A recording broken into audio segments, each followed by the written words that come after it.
Hello. Let me know if you can hear and see me.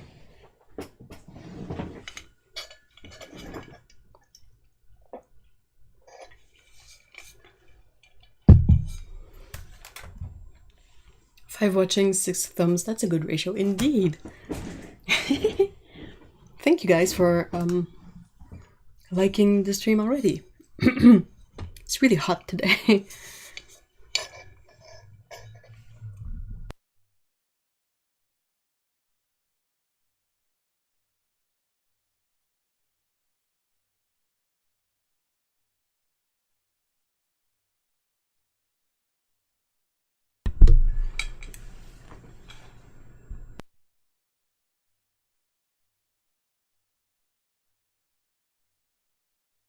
Sorry. Hi Stephen, hi Malvina, hi Val, hi Misha. How are you guys today?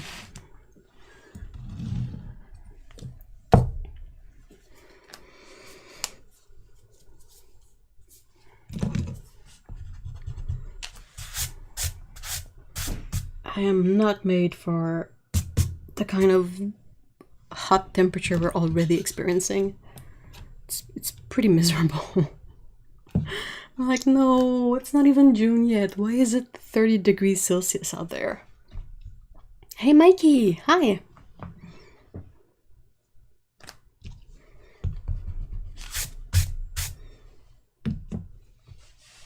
Hi Nettie.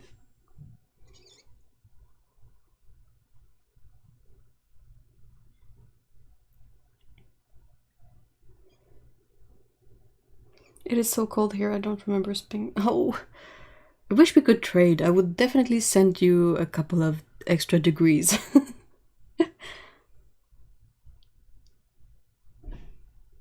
I drove by a golf course today just to see if it was true. Yes, we can golf again in Ontario. Oof. I don't know where that sort of ranks up in terms of priority, but I'm not sure how long I will be here. I'm going to go babysit. Oh, that's awesome! Hi, Soda!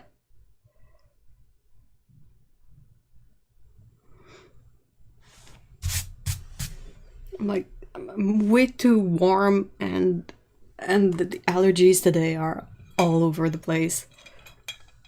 I have a kind of a cold drink, but it's not cold enough.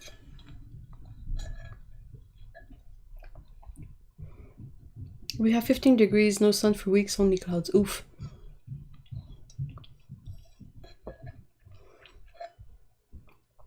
Same here, very cold. It's like spring never started. Well, over here it's like it's already over.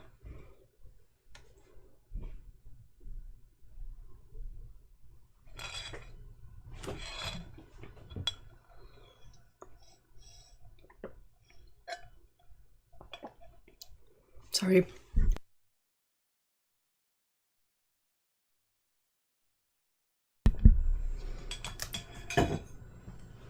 I'll try to mute the mic when I'm drinking so you don't hear my drinking noises.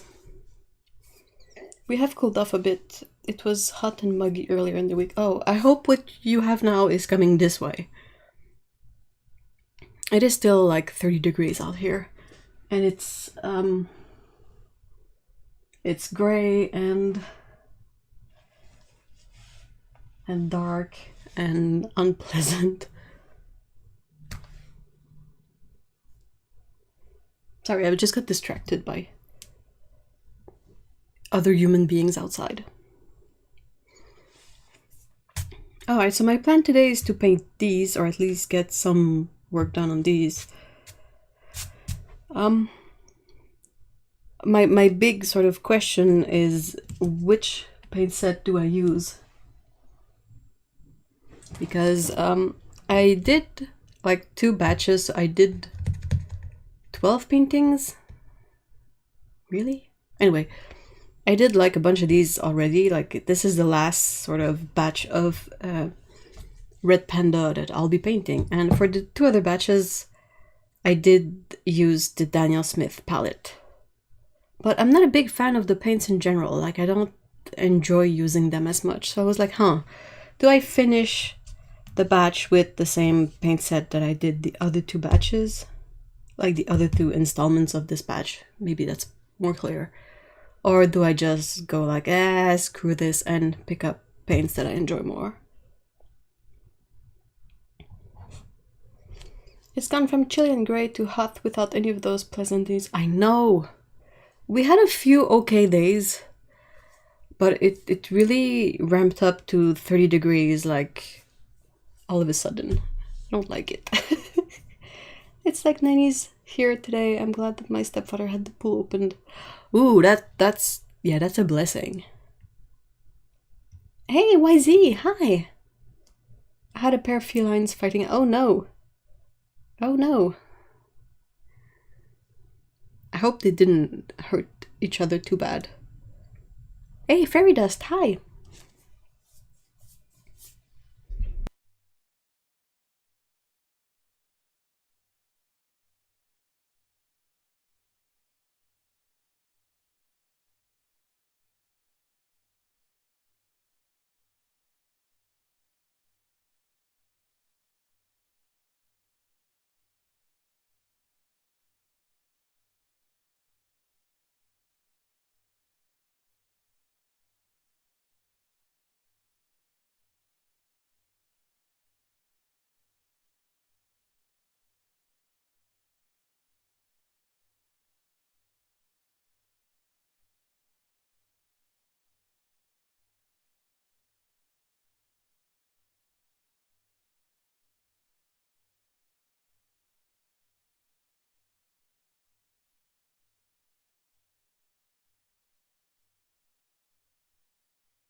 I'm sorry, I kept myself muted.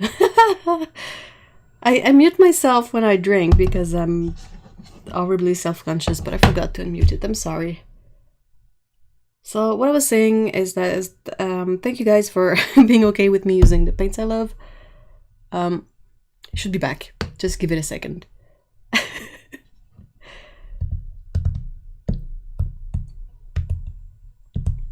I was saying hi to Fairy Dust. I don't know if that went through. I wish we had a thunderstorm. That's sort of the only redeeming quality of summer. It's the super intense thunderstorms.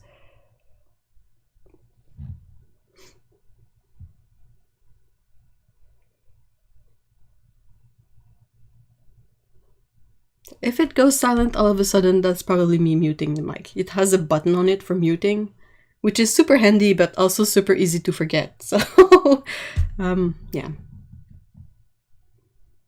All right, so I got this. I'm thinking about which colors I will need.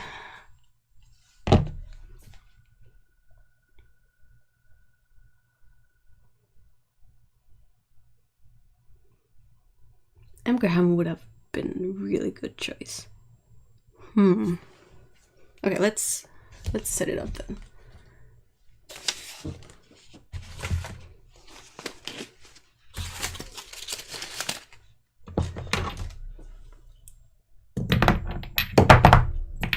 Because I kind of want a palette that has this transparent, dark, reddish brown.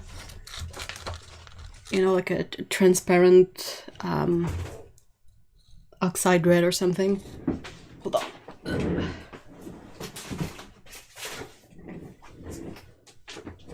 So I'll just clear this up.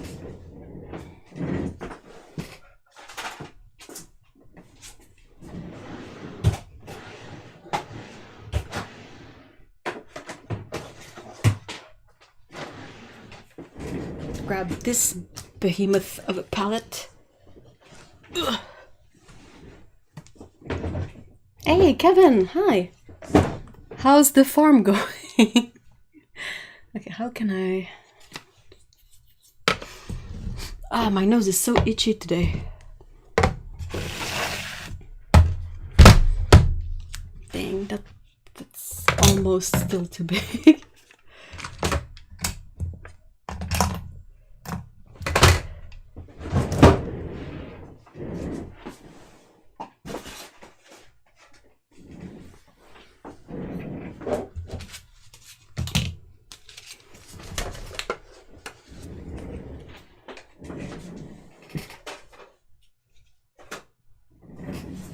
How's this? Yeah, that's a bit better.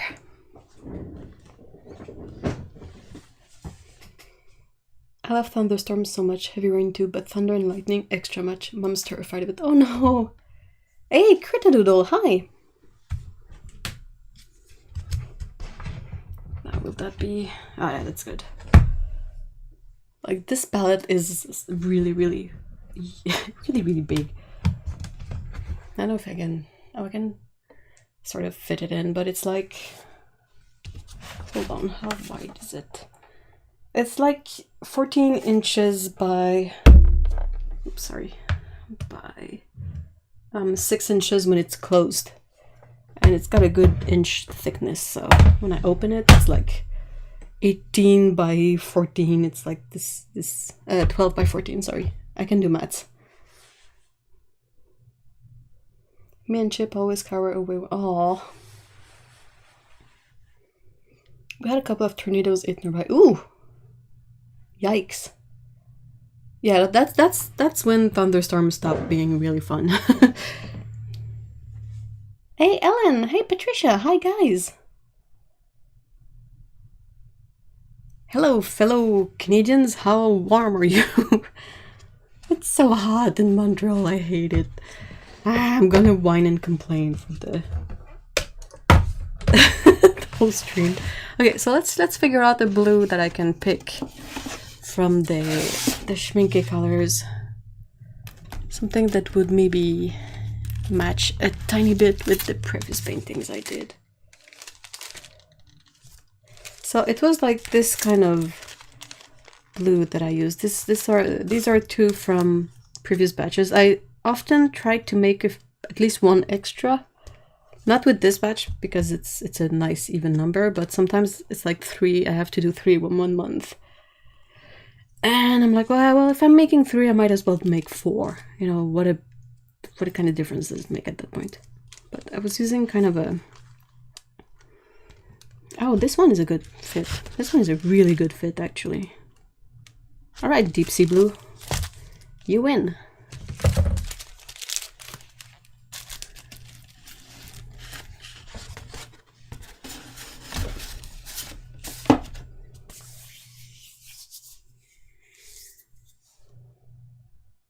Hard to explain, but you can tell that there's something... Oh, that sounds really curious. Ellen says it's cloudy here in southwest Ontario, so it's been kept to almost tolerable.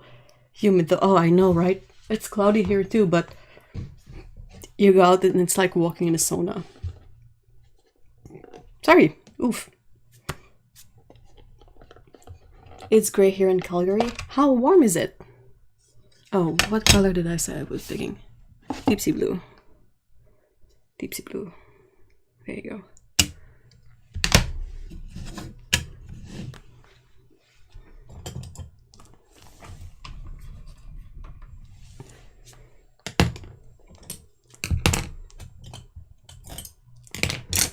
Gonna use the Mimic brushes. You can also make your ears pop. Ooh. I've had allergic, ooh, pain, runny solni. Oh no, that sounds awful, Patricia. What can you do about that?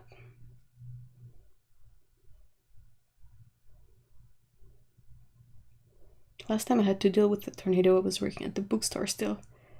Had to insist my boss and I bring in our sidewalk sale stuff.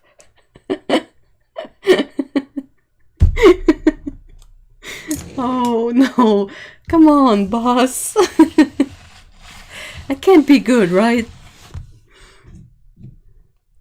Like, if there's a tornado warning, you don't just leave the stuff out. It's gonna be winded out of there. The customers were mostly tourists and were freaking out. We just assured them we had a basement. Oh, I didn't know you got tornadoes in Ontario. Is that a recent development due to the climate, or has that always been a thing? I'm looking for a piece of scrap paper for swatching. I usually have a couple just there, but then I tried to clean up my desk and I can't find them anymore.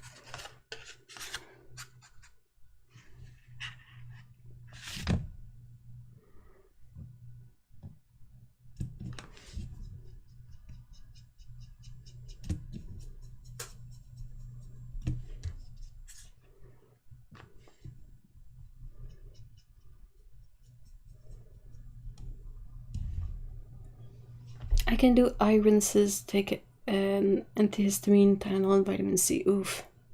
Sunglasses and a hat even inside and keep the computer screen. Oh, that's terrible.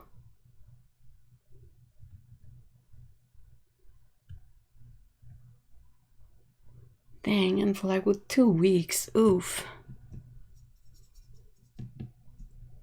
Is it supposed to like heal on its own and then you just get regular allergy symptoms, or is it going to be there for as long as there's the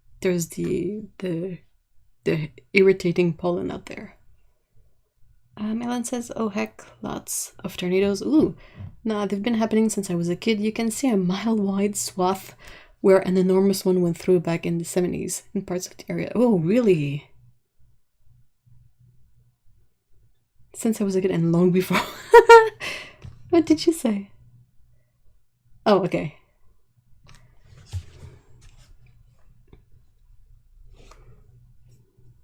We don't really get some around here, which I guess is sort of fortunate because it's kind of a very crowded area. So I don't know if it's better or worse, but it sure does sound like it could do a lot of damage.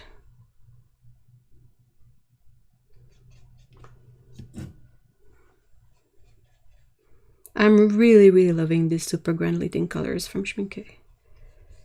Especially since like all the fun of the Primatic colors is sort of gone for me.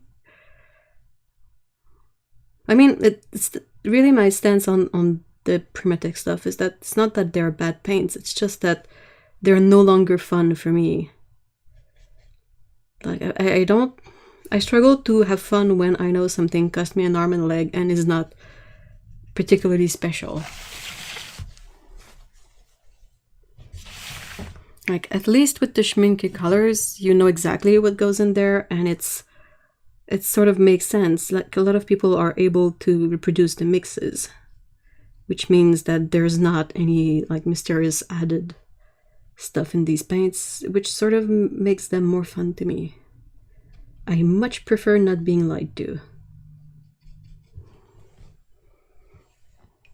I will check the stream, just give me a second, guys. It's always a bit difficult when I'm painting these background colors because I want to make them not too backgroundy, so I kind of have to really focus on what I'm doing. Though I gotta say, these super granulating colors are really forgiving because you can always say, oh, well, it's part of the texture. and it usually looks like it's part of the texture, so you kind of have a saving grace in there. There, that's awesome. I love that. Okay, let me catch up. When I lived in Iowa City, Iowa, wow, really? We had a storm once where hailstone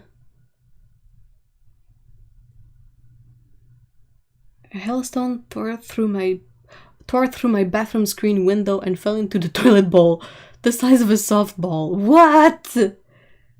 Oh my gosh, that's big. Dude, that could severely hurt someone. It's all the humidity from the Great Lakes, but you kind of need humidity and warmth for tornadoes, don't you? Or am I wrong about that? No, Kevin, unfortunately, I lost it in a move.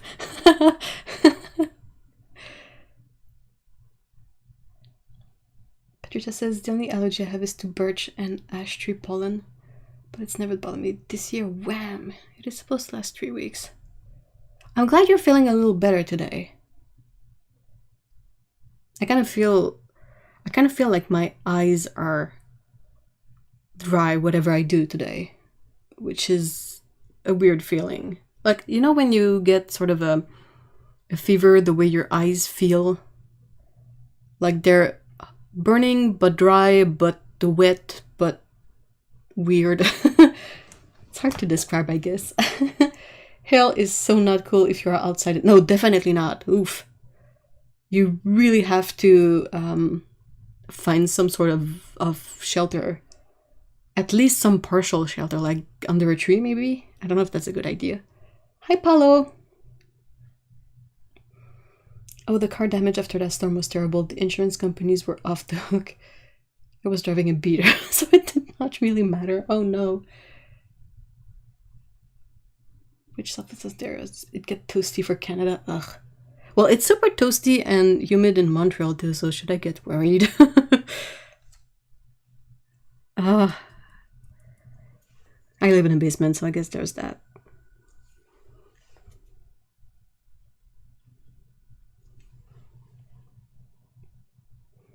Tornadoes are caused by cold air and hot colliding to form the funnel cloud. Oh, okay.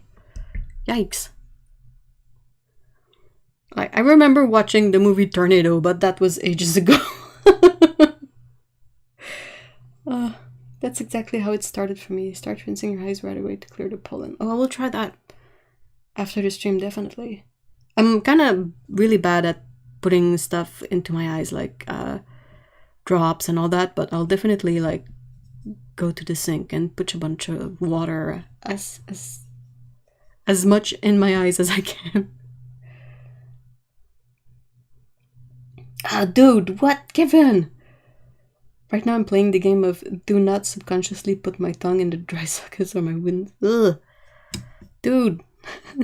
It's so weird, right?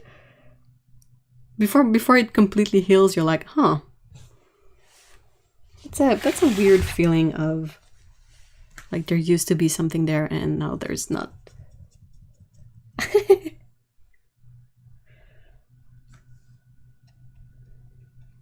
How many teeth did you have removed, Kevin? Removed? Yeah, removed. I only had 2 wisdom teeth, so they removed the 2 of them and that was it. I think you guys remember that because I remember having the channel when that happened. And it really didn't take long for me to heal, fortunately.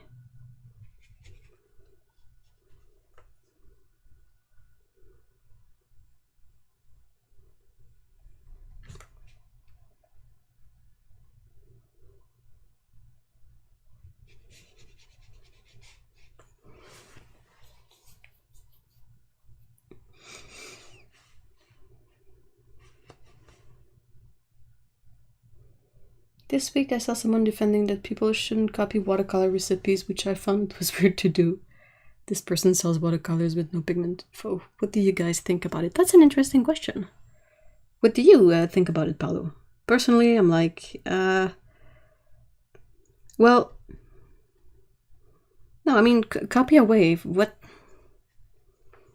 If you, like, don't do it if you don't want to, but if you are curious about the color and why it's like that and what causes the effects in the color, the best way to sort of figure it out is to mix the 2 pigments or the various pigments yourself. Like if you have them in paints already, you just grab those paints and mix them together to make swatches and see what happens. It's a bit like if someone was to say like, people shouldn't copy my recipe for tea. And you're like, what's your recipe for tea? Well, it's hot water and green tea. And you're like, well, use Flash. It's not that fancy. You can also put warm compresses to soothe your eyes. I will definitely try that. There was a lot of wind. Was it a lot of wind or did I think we just crossed path with someone using a leaf blower. And they were blowing all the dust up and it was not quite fun. I had 6 wisdom teeth. Ooh. That's a lot. With my sympathy, they broke my jaw to get 3 out of 4. Oh, seriously? They broke it? Oh, Ellen, I'm so sorry. That's not something you wanna... I don't know if you were sedated or not, but that's really not something you want to wake up to. This was about the asthma glue. Was it with Kimberly Crick's video about it? I think she posted one recently. Or did I just see it recently? Like, it's so stupid. I'm sorry. I just find it so silly to be like, oh, it's my proprietary mix. And you're like, oh, you mean... Nah, there's no such thing as a proprietary mix, honestly. Like, someone out there has thought about that mix too and was just like, oh, I like to use it, and didn't make a fuss about it. A recipe would include the proportions of the different pigments, not just that they are there. I agree, Stephen. No, I mean the video, Paulo. I don't think Kimberly Crick is definitely not the kind of person to complain about like reproducing mixes, because she does a lot of them and she's quite successful at it. It's for her own usage, it's not for sale or anything.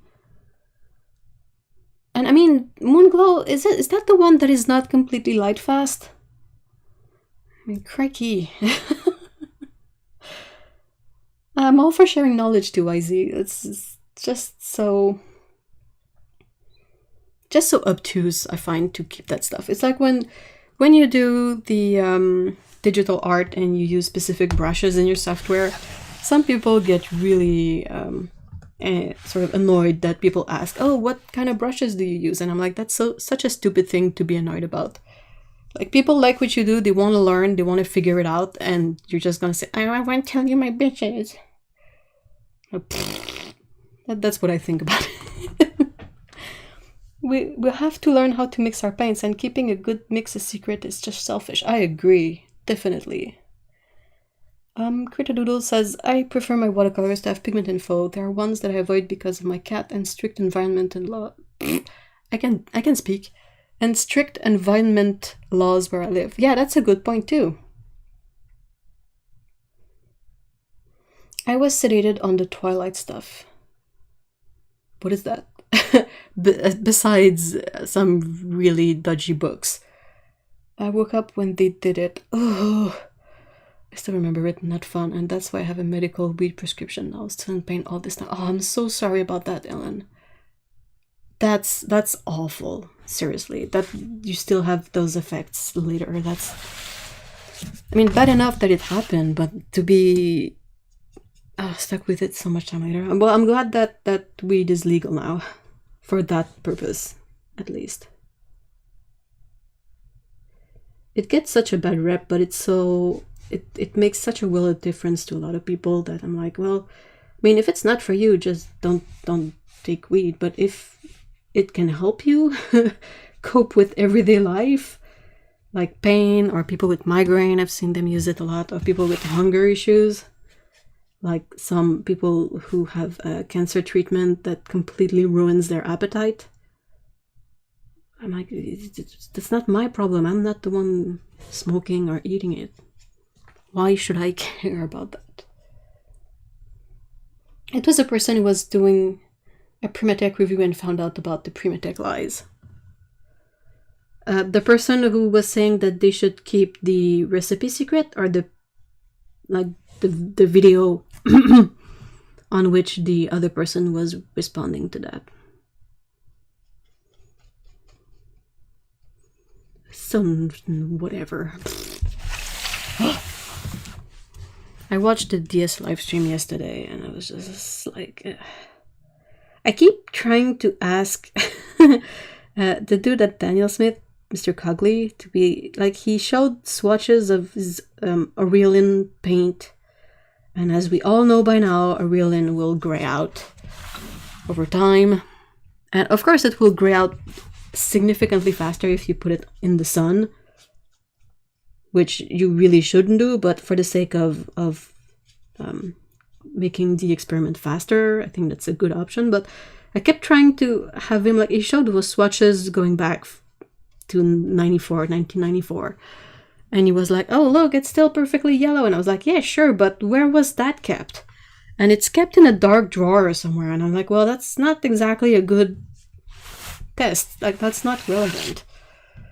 Like, why don't you take one of those swatches and tape it on the wall, like a regular wall, not the wall that's facing the sun, just a wall that's there that has some light, and see how it does in like 20 years.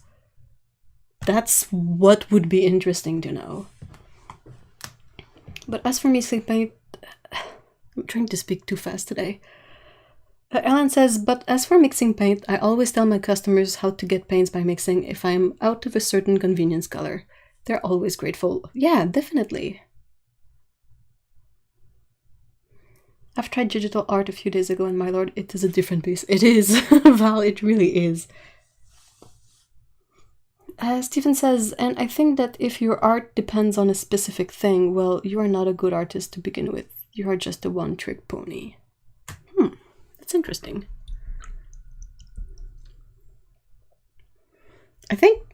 I would say it depends if the person grows outside of that at some point or not. Hey, Maureen, hi! Hello, what's the topic? Oh, I see weed. Weed and proprietary paint recipes. The marijuana really helps. Puts me back to work full-time, at least works better than any meds I was... Yeah, there's just something about weed that can really be a life changer. And I mean, it's not for everyone, but if it helps.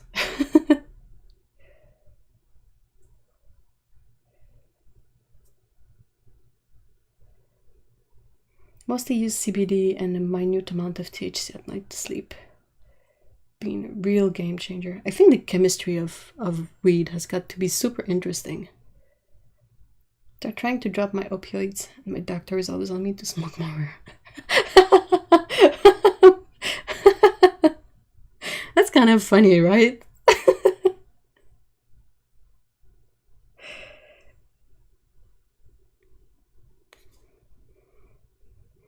Do you have easy access to it, Mikey? Like, is it somewhat legal, or how do you manage?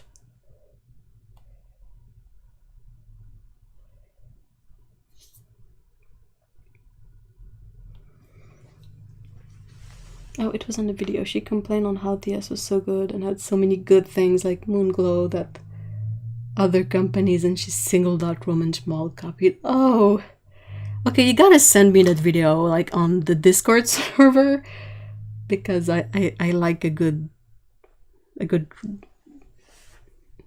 fuss. But that's so stupid, I think, because I don't even think that Roman Schmal uses the same pigment for their Shadow Violet. Sorry, I have a freaking arg.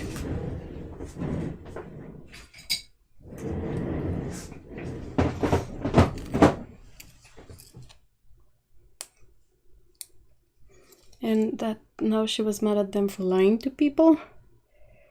Oh wait, that's a cute look.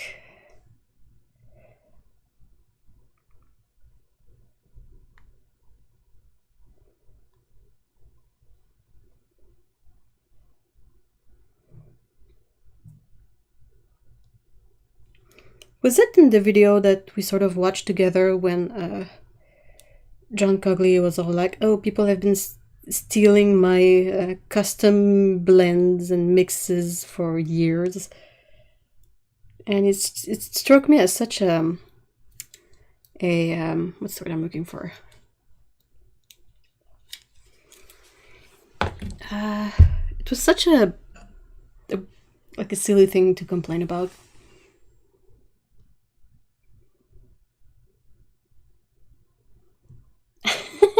That's a very good point, Amisha. There has to be a reason why the DS line is twice as big as...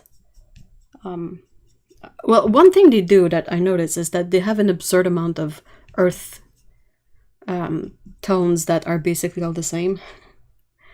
Oh, but we have yellow ochre from Burgundy, and it's basically the same color as yellow ochre, mostly. I would like to try it for anxiety, but it's not approved for anxiety. And I said, oh no. Plus I'm working at Amazon, and I'm not sure I should try it. Oof. How is it, by the way? If you want to talk about it. If you don't want to talk about it, that's perfectly fine too. Or if you want to be super vague.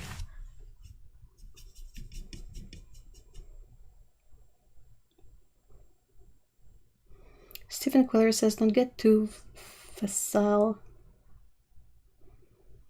What's that word? Is that like the facile in French? Like easy?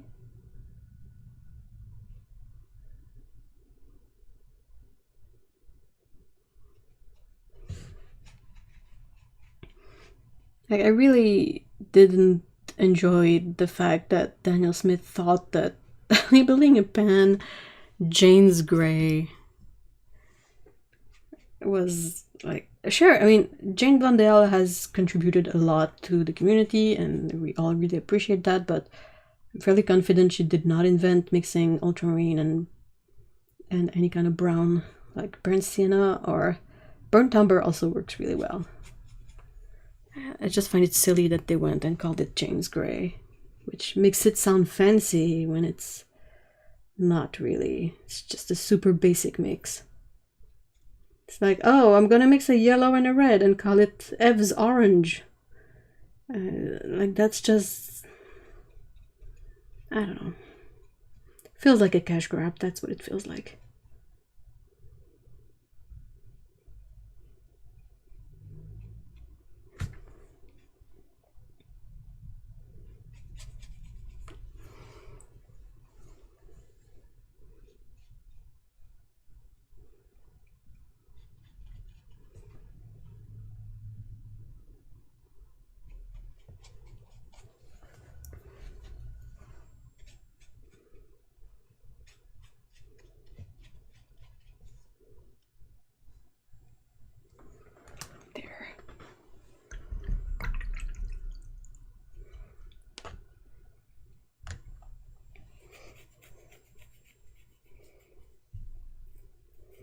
It was hilarious when my doctor looked at me and said, have you tried weed? It's legal in my state now and I can have up to 6 ounces in my home legally. Whew, that's a good stock. I guess. I feel like 6 ounces. 1 ounce is 28 grams. So that's like almost 200 grams. Close.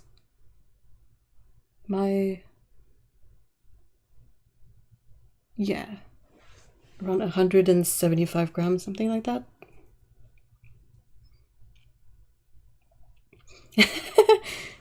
Ellen says, Daniel Smith probably, but this brown comes from somewhere exotic.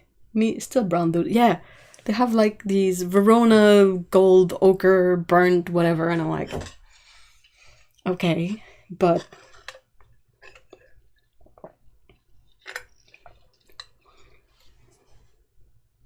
I don't begrudge Daniel Smith for having lots of paint mixes. I mean, that I got nothing against paint mixes, but what bothers me is that they act like they invented the wheel.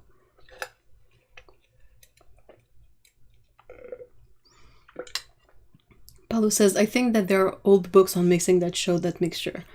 It's one of the, like, if you picture old palettes, they have like a couple of yellows, like yellow ochre. All the earth colors are gonna be there for sure, like yellow ochre, burnt sienna, burnt umber, stuff like that. And then ultramarine was one of the first pigment that desynthesizes. So of course people are gonna mix them two together. And I mean, even if you just know color theory, you will figure out that a darker orange, so a brown, mixed with a blue has a chance of neutralizing it. Like, it's definitely not rocket science. Sorry.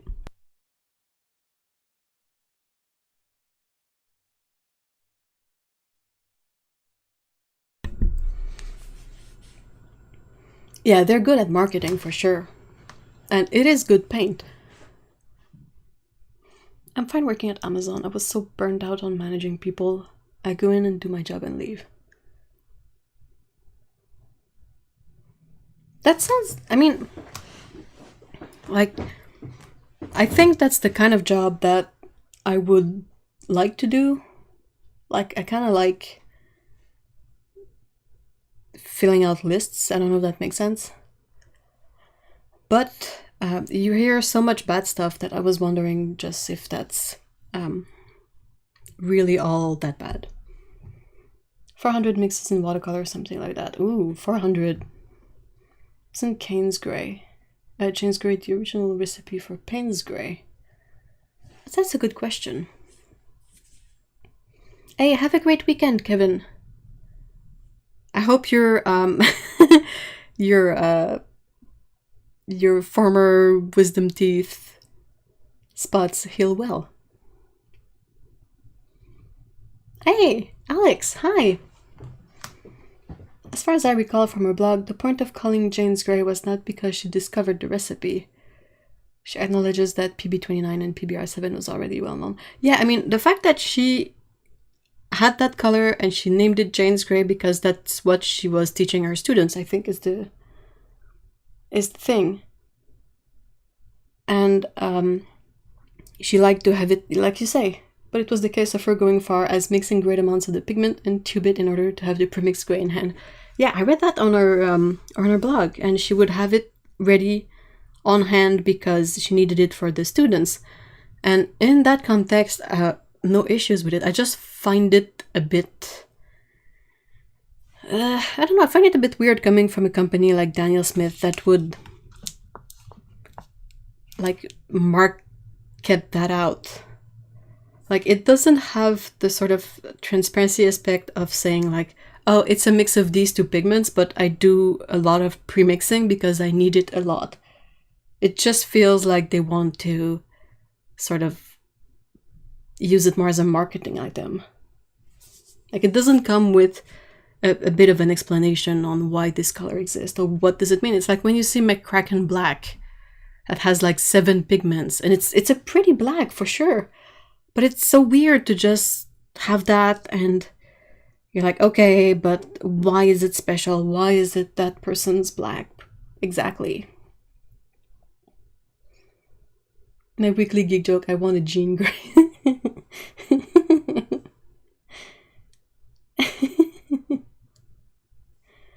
Only if it applies itself to the page telekinetically. I'm going to start calling PG7 plus PR254 Steve's Gray.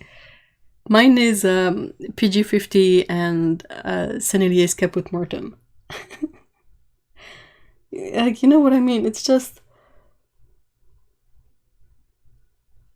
a bit odd to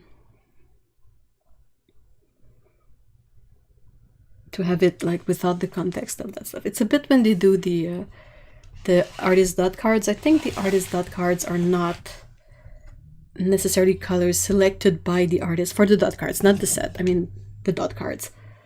And it's just a bit weird. That's like, oh look, we perused some of this artist's art and we pick colors from our range that look like they could be in one of their painting, and it's just a bit presumptuous maybe. I don't like that personally. Alexander says Payne's Gray originally was Crimson Lake, Yellow Ochre, and PB27. So probably quite not the most light fast, but it's gotta be pretty. That sounds like a really lovely neutral, to be honest. Payne's Gray was created in the early 19th century by William Payne, a British watercolorist and art teacher who would recommend it to his students as an alternative to the more intense black paint.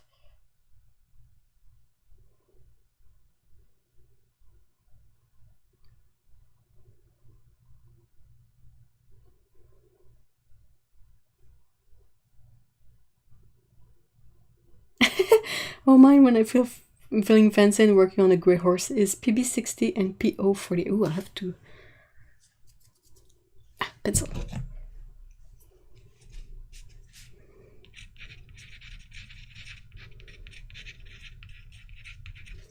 I'll have to try that. So she just lifted the recipe from the... Kelly Gray. We should have a... Wouldn't it be interesting to have sort of a kind of a community palette? Like we all select our favorite mix and we name it something and we sort of put all those colors together. I think that would be quite fun. Alexander says, well, if I were to have a color after my name, I would love an interesting mixed pink. Which is your favorite mixed pink?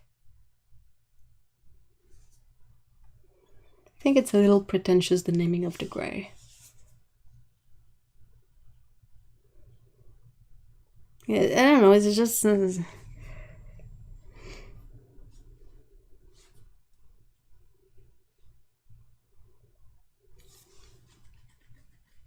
I'm waiting for this to dry. Dry faster!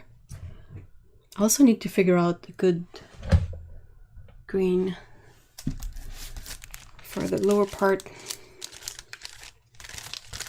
I think I used Andussy green in these, but but M. Graham doesn't really have an undersea green, and I don't remember what it's mixed from. The Hooker's green is quite suitable, I think.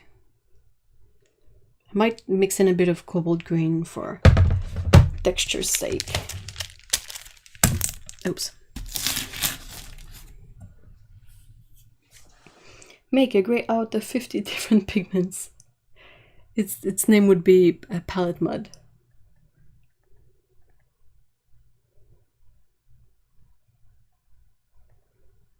You need a heat gun. I have a blow dryer, but the cats are sleeping and they absolutely hate the blow dryer, so...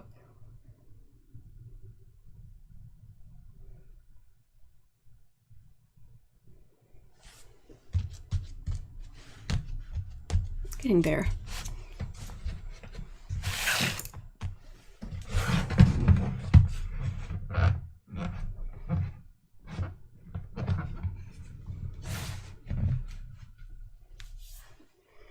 Oh, yeah.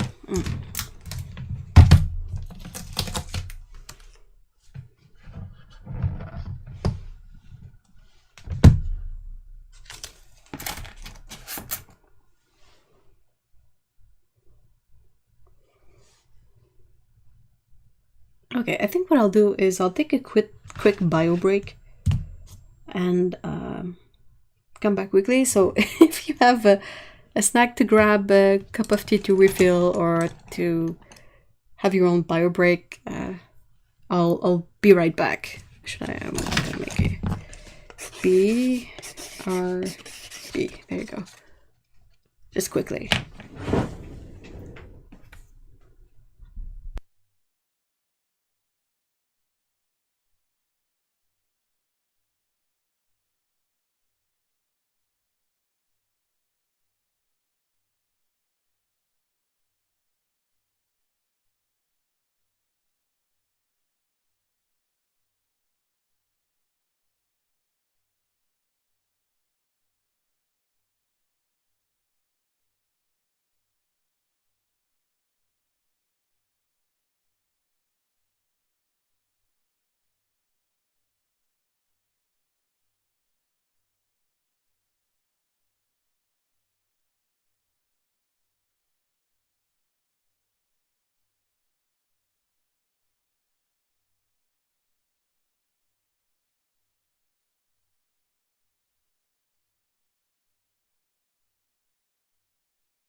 Okay, I'm back.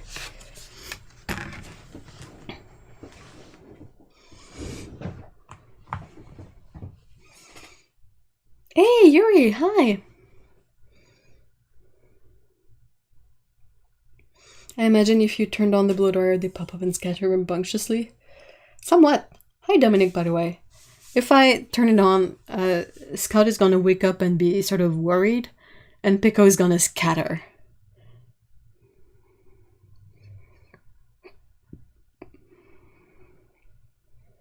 I have a very dark palette mod at the moment with the green undertone. That sounds lovely.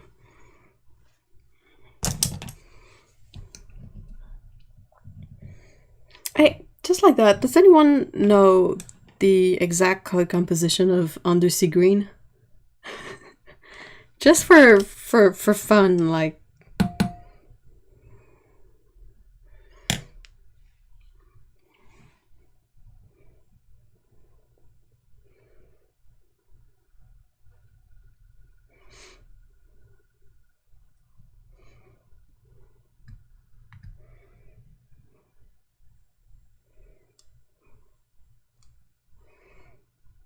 Queen Gold hue. So PY150, PO48, and PP29. Thank you, Alexander. Let's see if we can sort of mix a mock-up of that color quickly. I'm on camera with this. No, okay. I love this palette because it has like 65 wells for colors, but it has very small mixing space, which is a bit annoying.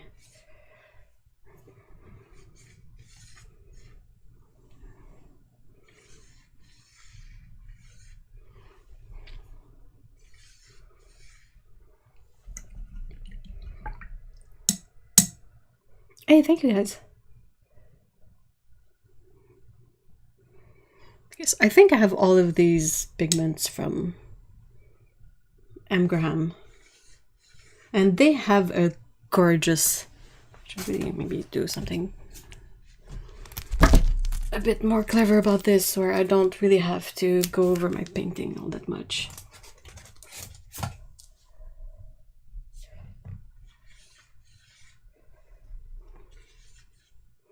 Okay, let's start with Nicolazo yellow, so that's PY150. Very bright, transparent yellow. Then PO48. Which one is it? I have Nickel Quin Gold, which maybe I should have started with that straight up, but I have Quin Rust. I think Quin Rust is PO48.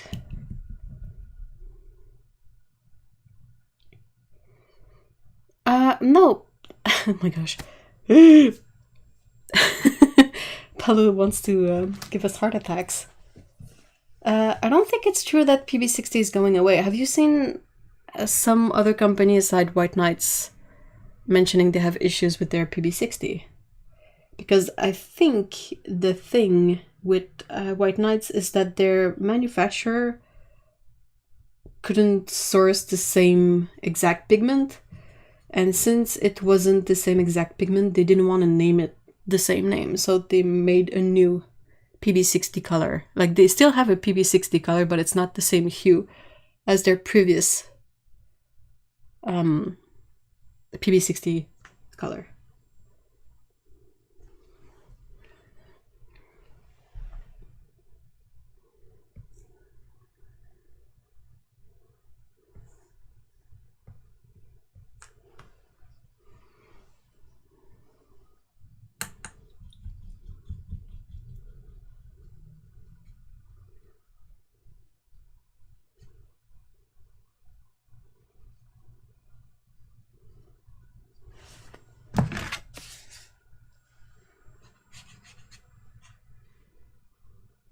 Either way, that's a nice green. Gonna darken it a bit. I'm gonna use the Nickel Quin Gold because I think it's the same mix. Close enough.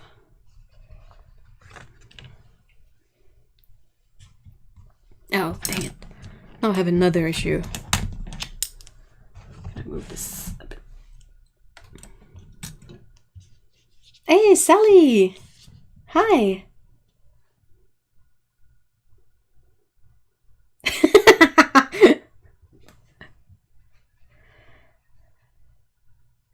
If anything, I think it's even prettier.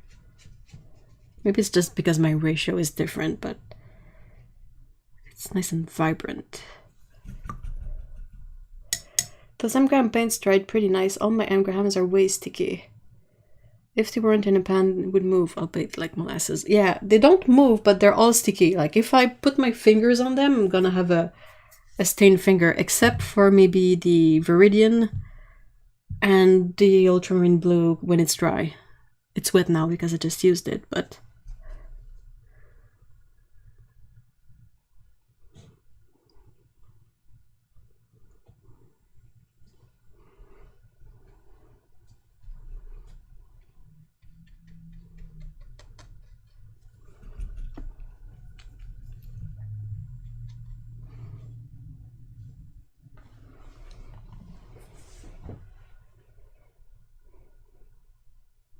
So it's just a case of variability of the pigment. For the PB60 thing, yes.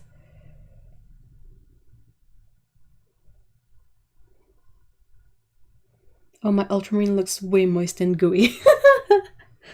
Well, maybe it's in your climate, but I mean, I don't know if you can... I think you can see this one, right? Maybe small, but that's the Viridian, I'm quite sure. And that one is, like, you can tell because it's matte looking. But even then, you know, like I picked up some freaking color from it. Maybe my finger was a bit wet, but that's like the only color in there that's matte.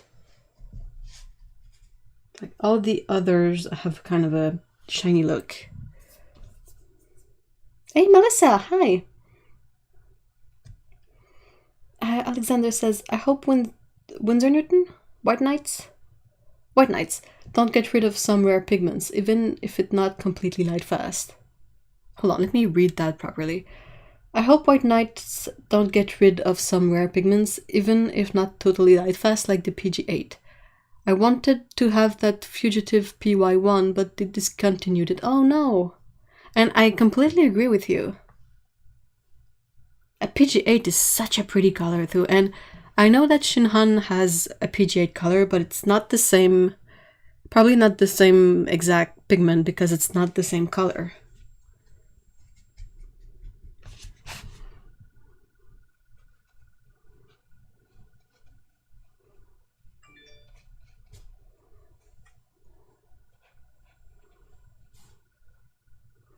I really gotta make an effort to use my M. Graham paints more. They're so nice.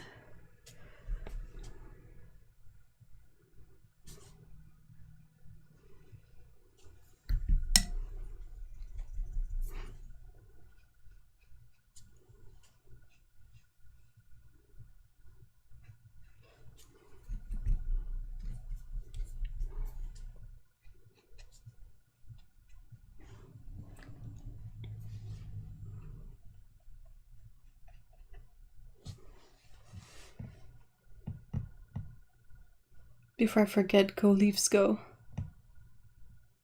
Maple Leafs? Dude, I'm in Quebec. I have to say go Habs go, right? Even if like I don't follow hockey and they're kind of it's not been great in years. From what I can hear.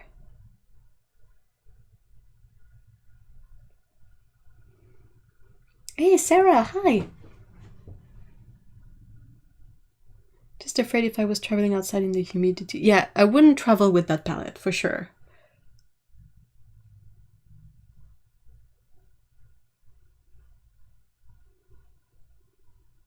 Shinhan's one must be the same case like those Pure 49 you find on the internet, which are way more orange. Yep, I think that's a fair assessment. Waiting for Habs reaction. Yes, you do. Have to say go Habs go, right? If I were really like old school, I would say go Nordic go, but Nordic haven't been a thing in forever now. Did you know that Quebec used to have its own theme that was not Montreal's, it was Quebec City's, and it was the Nordique de Québec. So like the province had two themes, I think, if I remember right.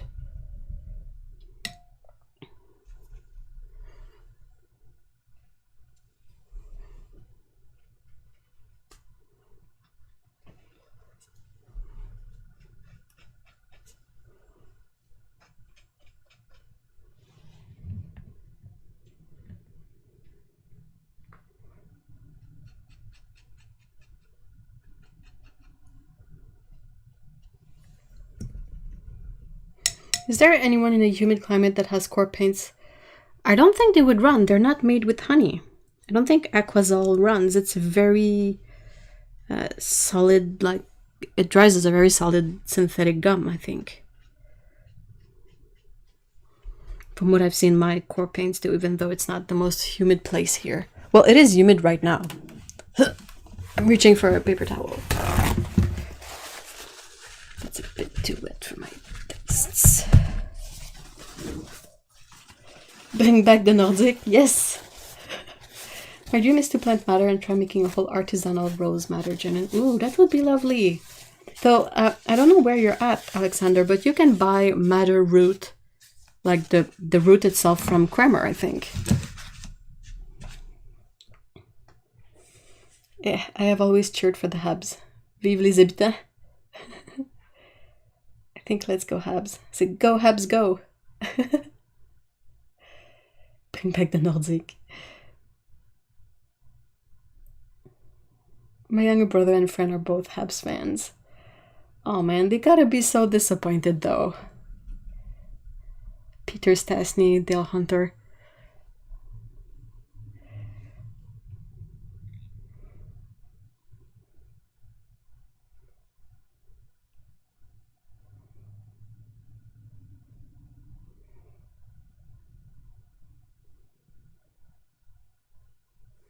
I think people would...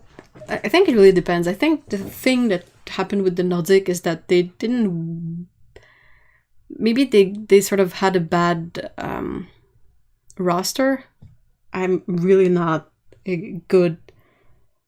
a good hockey fan. I don't know much about it, but there was sort of a loss of interest, maybe because they didn't win, but people really fought to keep the Nordic anyway. It's a cultural thing at that point. I think they sold the Nordic. They became another team. Yeah. Core doesn't use... Well, honey is not a binder per se. It's a humectant and a preservative. But usually watercolors will use gum arabic as the binder, but Core uses Aquazol, which is a different binder. It's a synthetic one. You can buy Aquazol on Kremers, by the way. They sell like bottles of Aquazol. But yeah, so it's not exactly the same. I don't think they use honey in the paints, and they also have they sell synthetic oxgall, so I figured that if they use any oxgall in the paints themselves, it's going to be the same stuff. So synthetic binders, synthetic dispersant.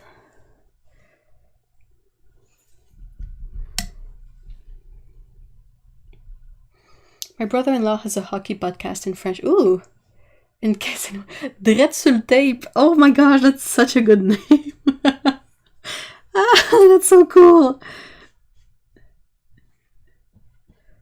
Dret sur tape. He's in Quebec.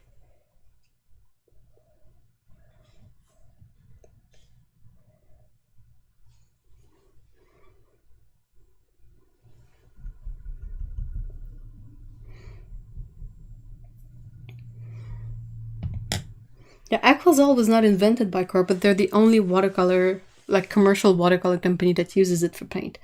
I really should take out my Core paints and paint with them eventually, because I really like them too, but like I like all the paints.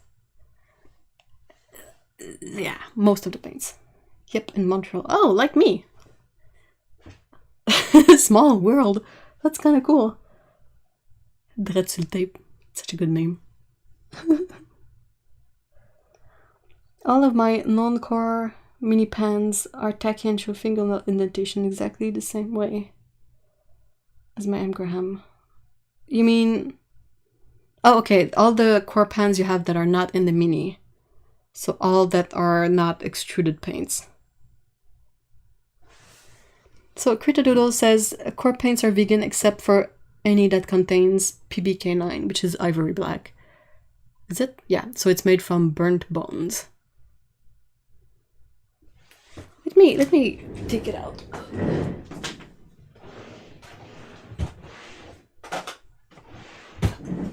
Because again, sort of waiting for paint to dry a bit. Though I could paint the pandas next. That's my current Core palette. Well, it depends on the color. What is this one? Like Bohemian Green Earth is really hard. I can sort of leave a nail indent, but it's not sticky, it's not tacky, and it's really hard. This one is a bit softer. But they're not sticky.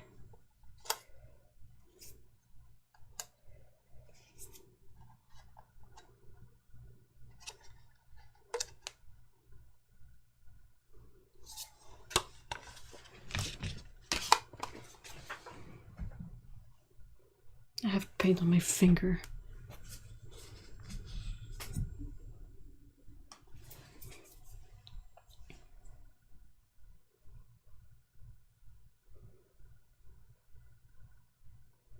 I must be in the minority here. I prefer to use them Graham paint right out of the tube. Oh, that's interesting.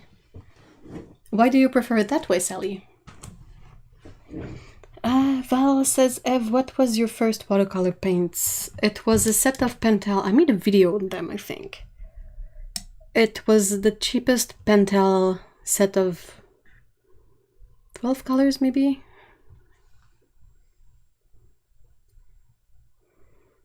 And they were not strong, they were not vibrant, they were not very good. But I must have been like 13? Yeah. And they were affordable for my lack of budget then. So then the second set I got was Cotman, the pocket palette.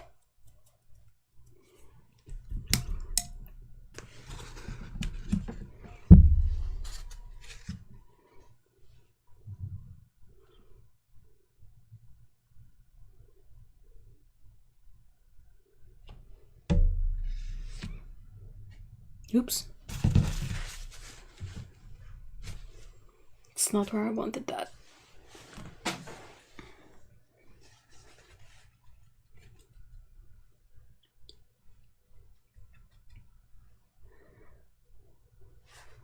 So I kind of have a reference for my pandas in this little plastic figurine. It's not the most accurate thing, but it's sort of a good reminder of what I'm supposed to be doing with these.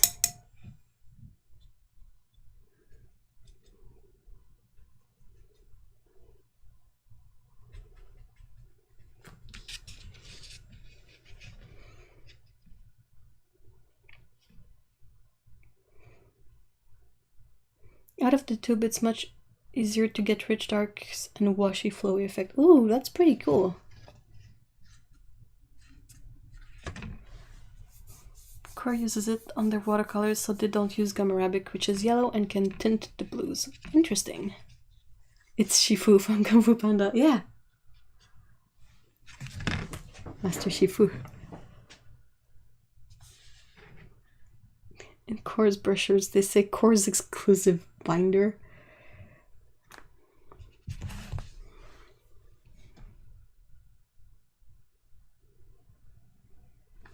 Am I still in the frame if I do that one? Somewhat.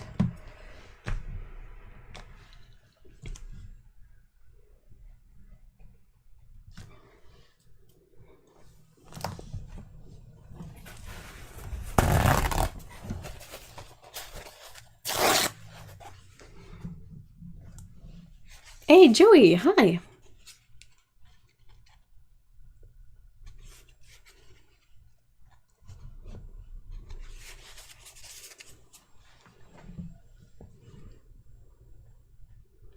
If anybody ever felt self-conscious about struggling to paint within the lines, high five. I try really hard to paint within the lines I've put down, but dang, it's hard.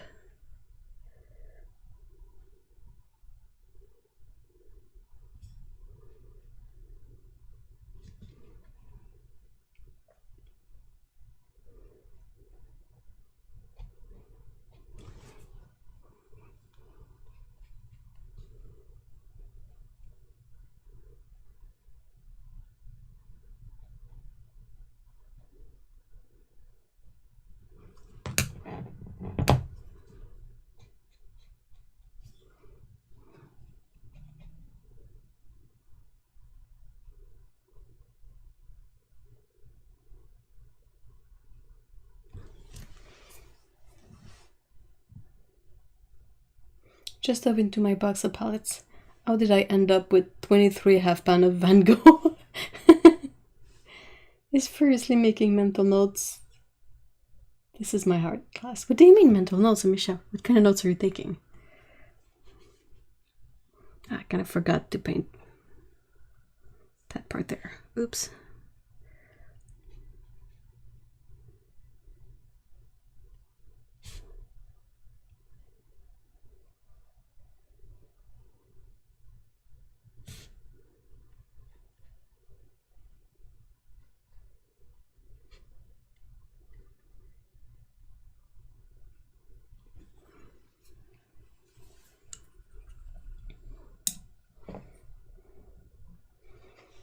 So I know Core makes some absurd claims, but I can attest, at least in the case of PP60, Core has less of a drying shift and retains more vibrancy than DS and M. Graham. Huh.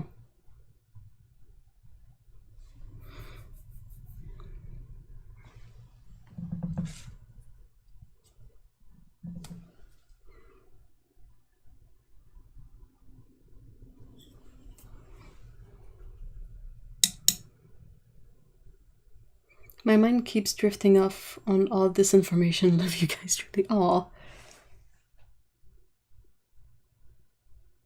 No, it's not boring. What are you saying, Paulo? I just placed a big order of Raphael Soft Aqua brushes, size 2 to 12. Anyone tried those? I tried them. They're really quite nice. I didn't really use, like, they were a bit too soft for me, so I think I sent them to Sterling. But they were lovely. Like, if you like soft synthetic squirrel, you're gonna enjoy those. Hey, Otto! Just got back, gonna jump in the shower. Are you still spackled with paint?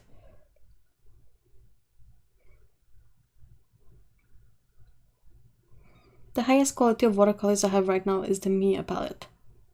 Well, I mean, are you enjoying them? That's sort of the most important factor.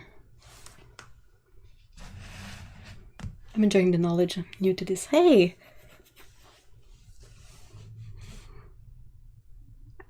Out of curiosity, where would you guys...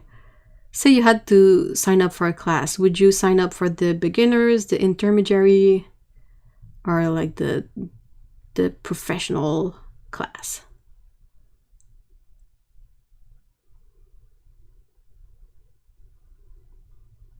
Assuming that the subject of the class is something you enjoy doing, like...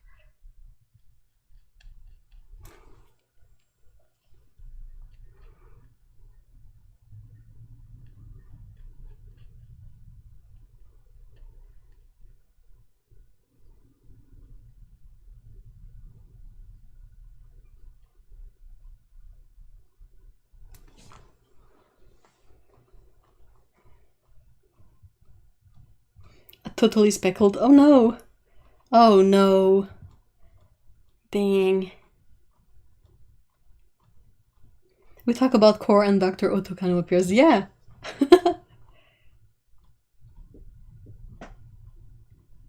What is Packle actually? I always get confused, like, with all the words that you can sort of use to say that something has this sort of a spray of color on it. Intermediate to professional, beginner to intermediate, yeah. If it's specifically watercolor techniques, struggling today. If it's specifically, all right, that's it. I'm drinking some water. Be right.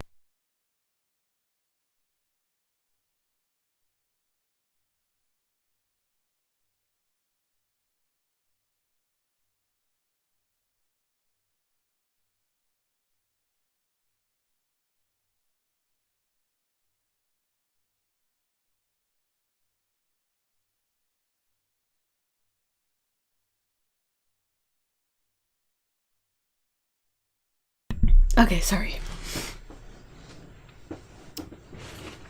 The stuff you use to patch holes in drywall plaster. Oh, so that's spackle. And to be speckled is to be covered with small dots of something, like paint. Right?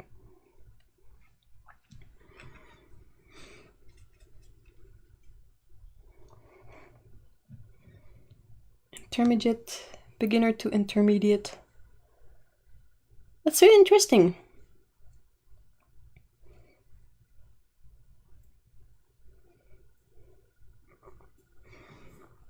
My hands don't match my brain, so I would go for the beginner's class.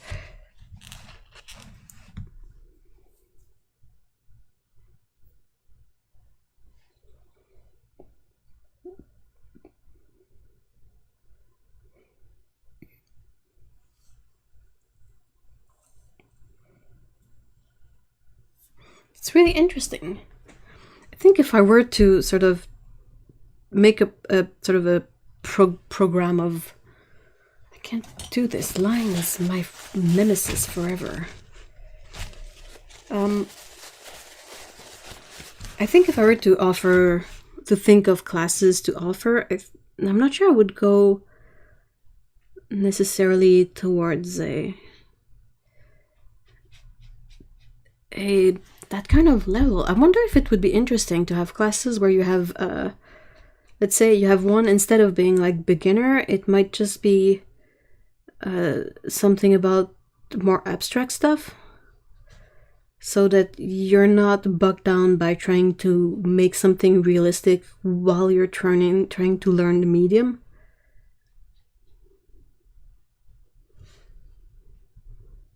But at the same time, someone who really doesn't want to learn figurative stuff could also fit in quite nicely.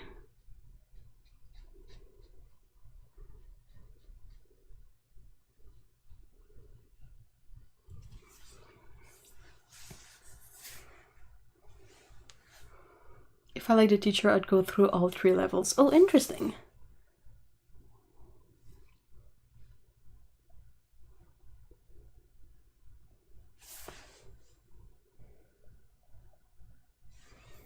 I was looking online and there were a few research papers written about Aquazol. It seems like this is actually a big topic of discussion. On what count? Yeah, that's the thing. It's like, how do you... thank you, Melissa. Like, I'm thinking of trying, where do I put the sort of rankings of difficulty level? Do I put it on the subject? Or do I put it more on the medium itself? Like, do you want to get more control of your medium? Then maybe you should look at the more advanced stuff. But if you just want to get used to it, then there's going to be classes where it's really loose and about like just making marks and splotches.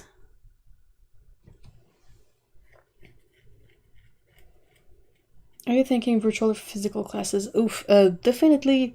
I don't think I'm a very good teacher personally, so I'm not thinking classes right now. I was just wondering, like, if I had to put together classes, how would I sort of figure it out? But if I were to, like, I have an account on Skillshare, so I could probably make classes and upload them there, but it's a bit weird. If YouTube was a slightly nicer platform, I would just upload them on YouTube, I think. And sort of put ads in them.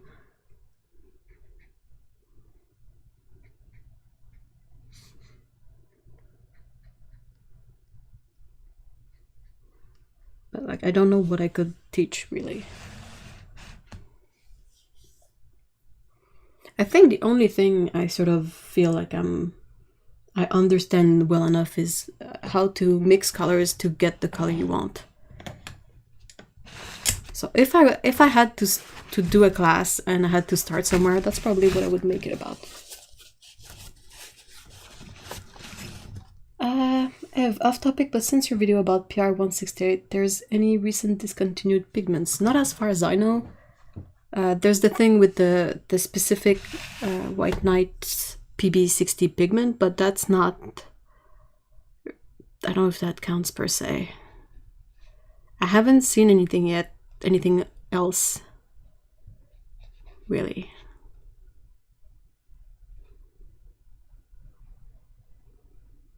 I'm trying to think if I've seen other stuff going away. I've kind of noticed that, what's the few, like the not Daniel Smith, what am I saying? The Winsor & Newton watercolor sticks seems to be going slowly out of production. Like there's less and less colors available. I've noticed the same sort of thing happening with the Prismacolor sticks. What else have I seen sort of noticed getting shrinking in stock?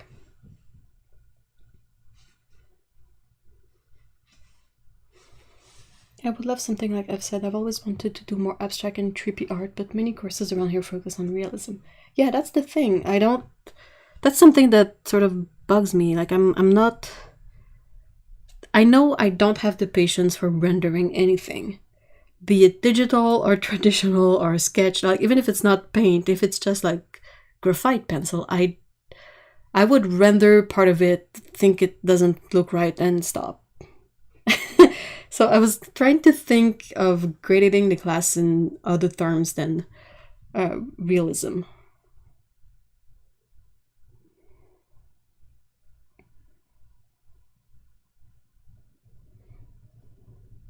I think I need a class, so I would have to do the brush stroke exercises. I draw on my own, but I get bored after a line or two and never fill a 9x12 sheet. What if you put the line exercises in context? Say you want to practice parallel lines. Well, you could just draw the shape of a flannel shirt really roughly, and then try to do the lines of the flannel. Perhaps that would be a bit more interesting. Maybe you could add some special classes on your Patreon. Yeah, I could. That's a great idea.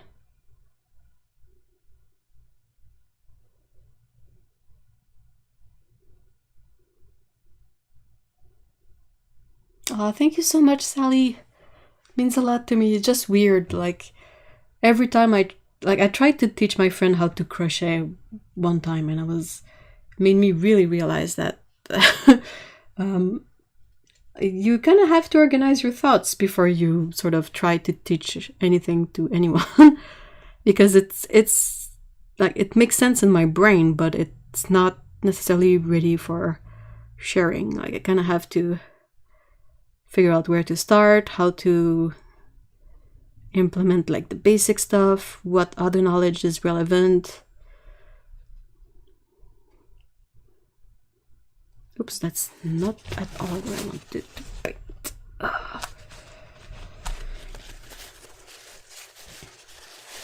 I would like classes from beginner level and perspective, vanishing point, etc. in regards of landscape painting. Landscape, like mostly nature landscape, or cityscapes as well?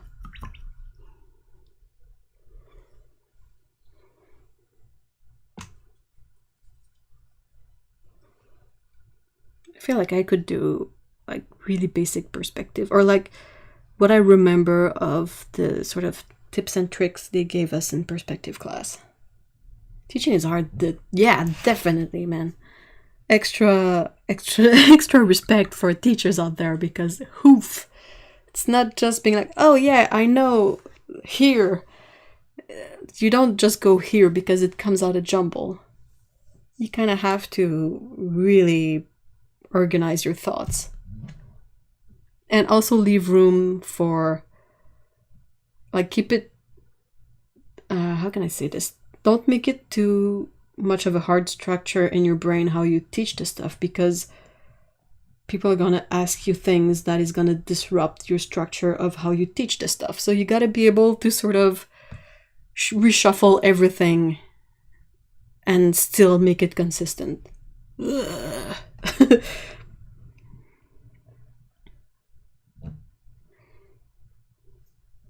I think both are quite interesting. Here where I live, there's lots of hills, nature and stuff, but there's plenty architectural marks that are beautiful.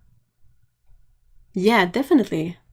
I kind of like when it's a mix of both. Say you have a small house in the fields, or some ruins, or some fancier architecture if you're in Europe. You can do that organizing for teaching too. It takes a lot of those skills to do the reviews videos you do. It's interesting. I'm back. I was starving, so I have pierogies with sour cream. Ooh, that sounds... Dang, pierogies are so good. Like any kind of dumpling type thing. Like dumplings or raviolis, or... like, that's always good stuff.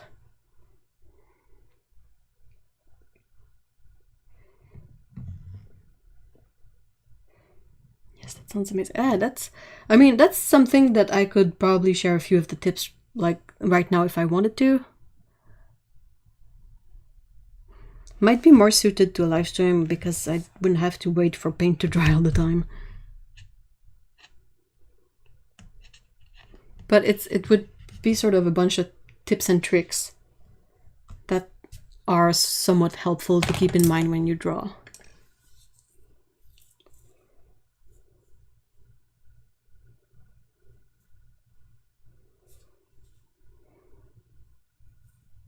Like, 1-point perspective is the only one that I can sort of easily do.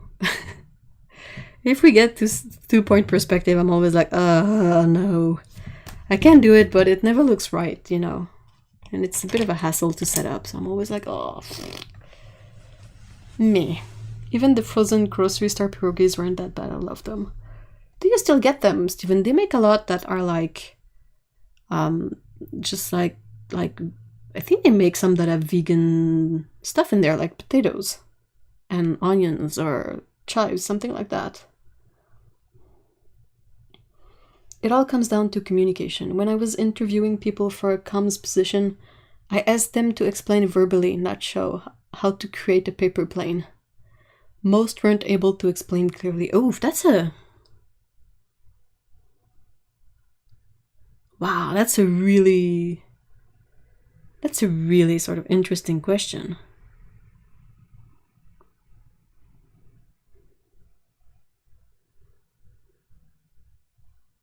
Wow. I'm sort of blown away because it's like everybody can sort of do any type of paper plane easily, but to explain it.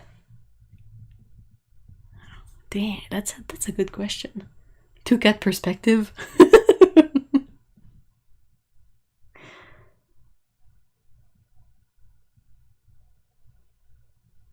Hey, wow. My mind is blown. Potato, onion, a little cheese, I'd buy that. We still have that kind of stuff here, though. Like, there's hardly ever pierogies with meat in them.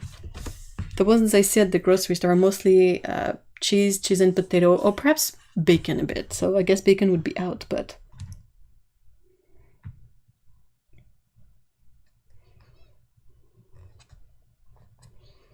Goodness gracious, that brings me nightmares. I had a test like that in college about technical drawing, but I had to describe how to project a mechanical piece in AutoCAD. Ooh, that sounds really thorough. Like, oh my gosh, where do I even start with this? It sounds like an 8th grade writing we had. Write instruction on how to tie your shoelaces. Did you guys know that there's a good and a bad way to tie shoelaces? I mean, they both work, that's not the point, but there's sort of a proper way to make the knot so that it's the proper side, if I can say that. If you make the knot the other way, it's gonna start rotating a bit. There's a way to tie your shoelaces so that the knot stays in place.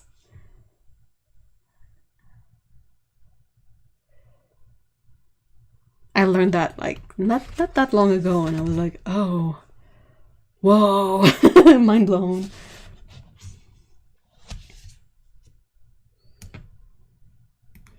You could offer live stream classes and then offer replays or edited replays. I love the interaction between students and teachers. Yeah, I think that's a very interesting way to do it, because people can ask questions if something is not clear. And since I am not a native English speaker, it might be easier to do that. So if something I'm not able to explain it properly, people can sort of react to it on the spot, and I can try to explain it better.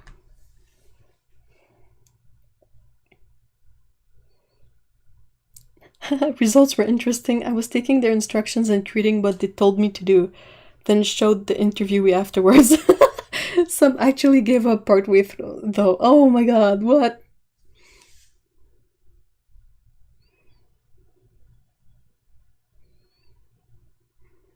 Didn't give a time limit. It was a hard question, so I didn't want to pressure the interviewees anymore. The difficulty would have been not to mime it. Oh my gosh, being a visual person, like, okay, you take this piece and you fold it back, and it's sort of showing, which is not the point of the question. A lot of tutorials on YouTube are just watching someone paint something without explanation of what and why they're doing things. Often the palette is not even in view. Well, that's half the work. And then it's labeled for beginners. Oh. I think it's mostly a way to get views. Because people will click on that, hoping it's going to be helpful, you know. A lot of stuff on YouTube is sort of made to get people to see the stuff, not necessarily to be really what it says on the label. It's clickbait. Made me so insecure when I started painting. Yeah, I can see why.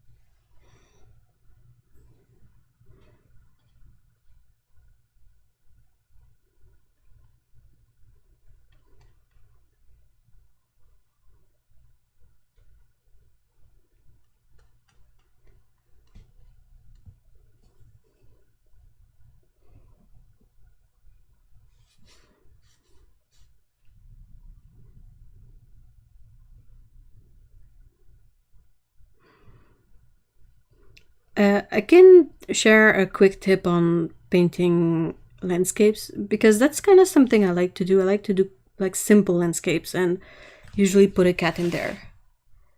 And one of the things that I try to always remember and that I struggle with remembering is that it's okay to tweak the reference, because the main point of your picture is to make it interesting. If you follow the reference but it makes for a boring drawing, that's sort of not my goal. So I always try to keep in mind that the reference is just a reference. Like it's to help me figure out how certain things look, but it's not something I have to follow exactly. Because if I want to follow that exactly, I will just take a picture. I won't draw it.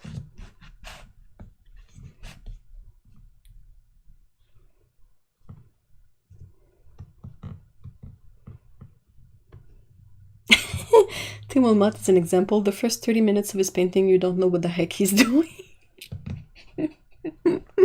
That's a long time to not know what's happening.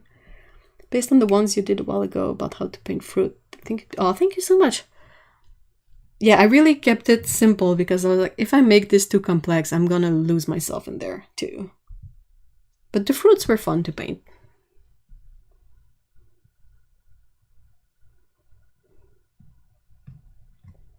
But yeah, I've done my fair share of hobby painting classes when I was younger, and my mom did a few of those too. And for my mom, she would always give up the classes because it became too much about drawing from life. And that's not what sort of was the interest for her. She wanted to have fun with the colors and have more evocative stuff rather than paint a still life of a bunch of fabric and like shapes and a kettle and a creepy doll, you know. And I feel like a lot of the classes I went through, there was also this focus on still life, which is useful, but it's not fun. And unless you find already some fun in working from a still life and this approach, this more realistic approach, if that's not something that appeals to you, it's going to be really tedious to go through that. We already know they're better than us, otherwise we wouldn't be watching tutorials. But they don't need to rub it in, dang it. Yeah. I have a book that shows the sources of the group of seven... the sources the group of seven work from, alongside modern photos and the paintings themselves. Really neat how they adjusted composition. Yeah, that's the thing. Like, if your reference something is at a boring place in the composition, you can just move it. Like, that's your magic. That's what you can do as an artist that a photo can do. You can nudge things around to make it even better. You can make the sky a bit more bright if it's more interesting than a photo would. And for skies, sometimes all the time, photos rarely capture the glow of sky colors properly. So painting skies is super fun because you can take out that opera color and be like, okay, I'm gonna mix it in there and I'm gonna get that glowiness that I felt from the sunset. Hey Kevin, welcome back.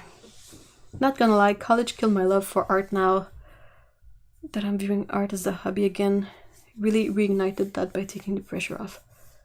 I just want to keep art a hobby, nothing more or less. Yeah, that's also an issue.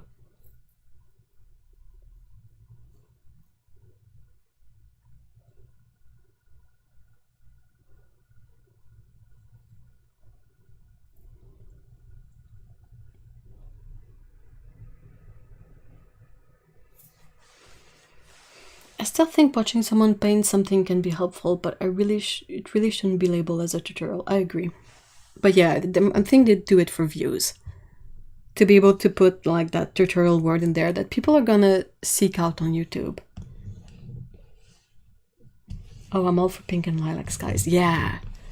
And you can really like amp up the colors because like you sort of can use your impression of what you saw rather than the actual photo.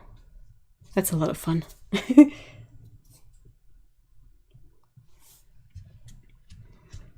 I'm doing more rambling than painting today.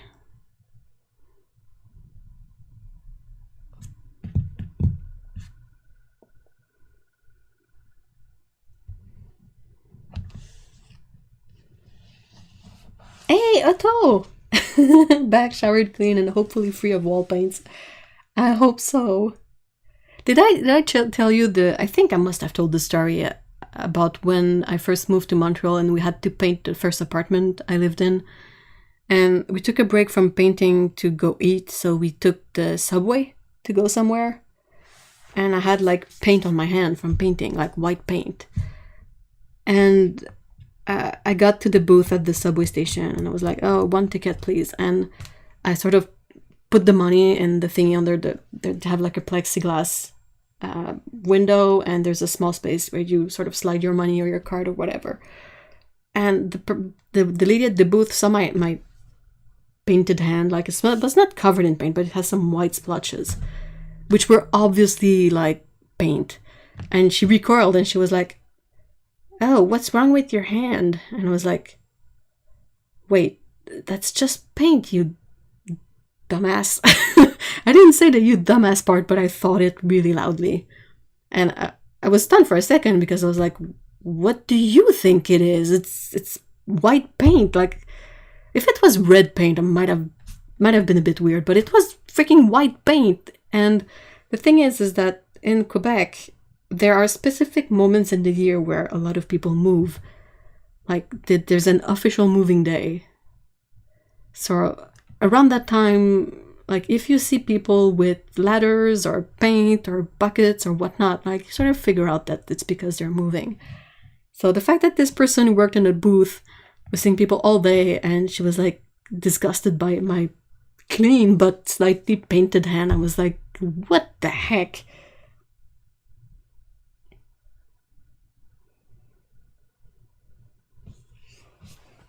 Stephen Quiller does a good job of talking about the work as he paints. Yeah, that's a skill, seriously. Sorry.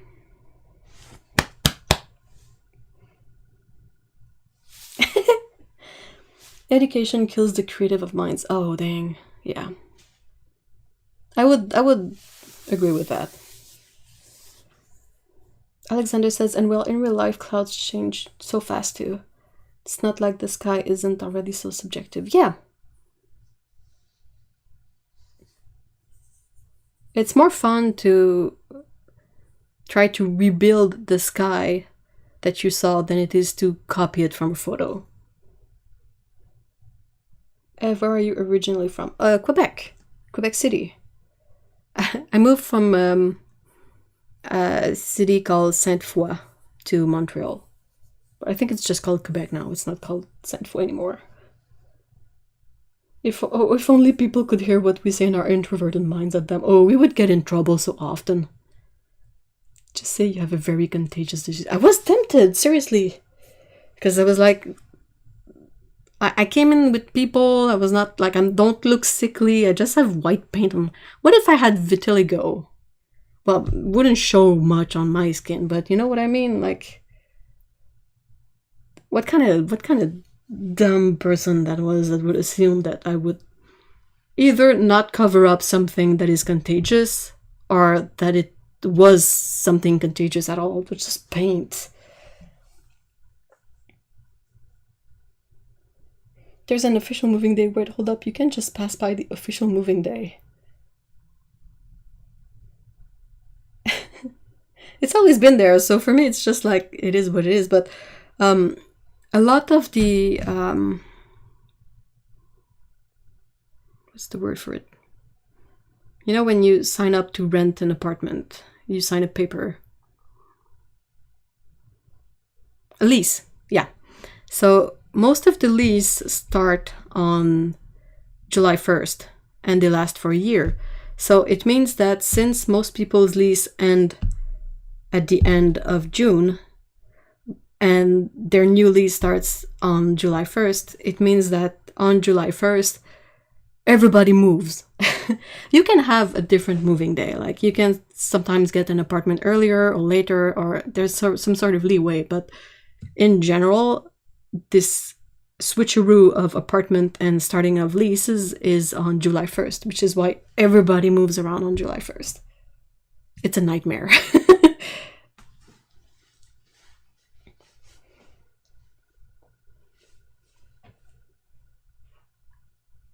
Rest of Canada is usually around beginning, end of school months. That's interesting. I didn't know that.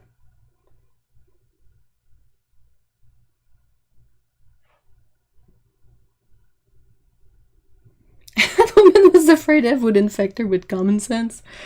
Oh my gosh, yes. Definitely.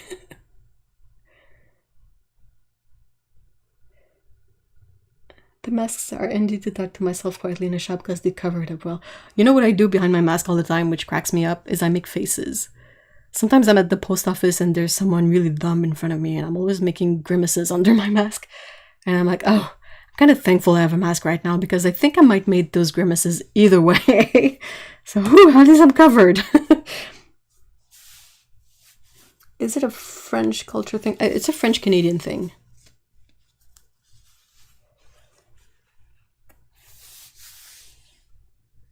How do the moving companies cope with this chaos? They charge you a lot more. That's what they do. Yeah, they get temporary or seasonal workers. But seriously, if you have to move on July 1st, you're going to pay through the nose for a moving truck and a moving team. It's already expensive because it is what it is. But on July 1st? Ow. How long have you lived where you are now? Well, we've had the cats. We sort of got the cats when we got here, sort of. So it's been at least 10 years. Eyebrows are much harder to read. Yeah. If I have my sunglasses, I can even get away with rolling my eyes. Oh my god, I need to retrain my face for when things go back to normal. I keep mouthing it off under difficult customers. What you mean? I do that too, but I'm a fellow customer. I often mouth F off when I see other customers that do not have their mask on properly. I see so many people with their mask under their nose. And I'm like, what? What do you think? What do you think you're doing? Oh my gosh. Why? Why are people a thing? Sometimes I have no idea. I'm like, how did we make it this far?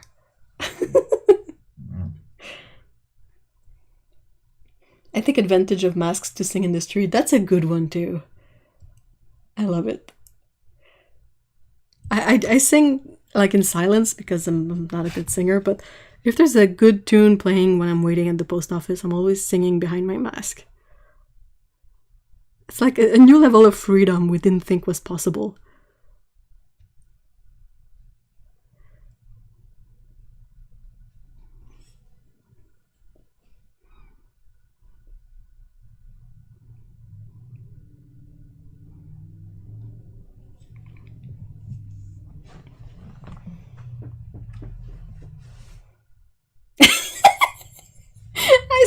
just a mask that's red. It goes over your nose.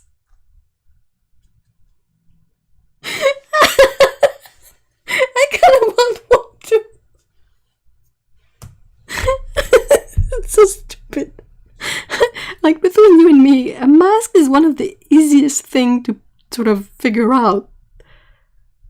Like, it's not too hard to figure out, especially after all this time.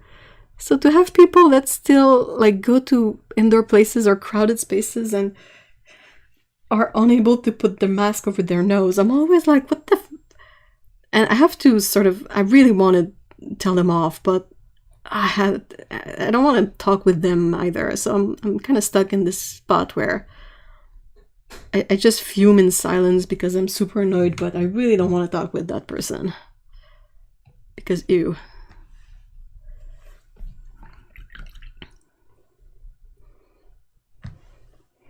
It should be legal to punch people in the nose if their mask is below. Well, it was showing. Bang! Oh my gosh, I cannot stand people who don't cover their noses. Ugh.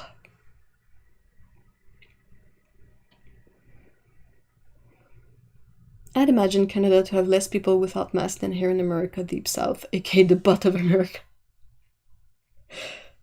A mask under the nose looks like they just gave up on using a Kleenex. Oh, I know.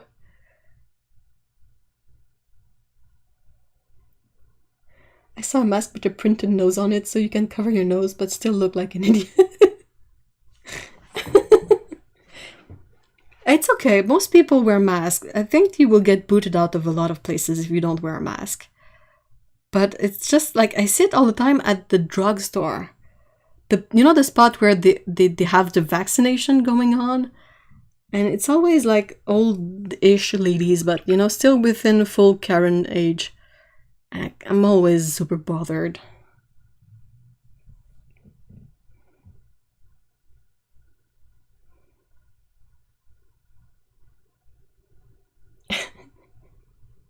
Saggy masks aren't worth a dingle.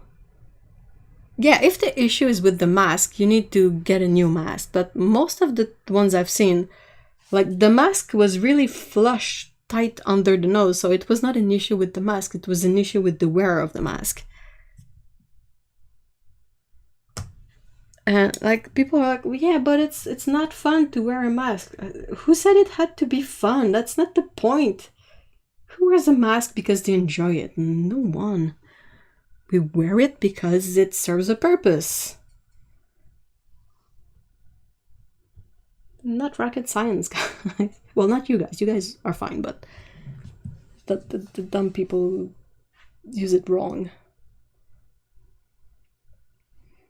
Whenever I'm at a store and I see a person do that, I purposefully make it obvious I'm avoiding them. Like making eye contact and make a 180 turn. That's fun.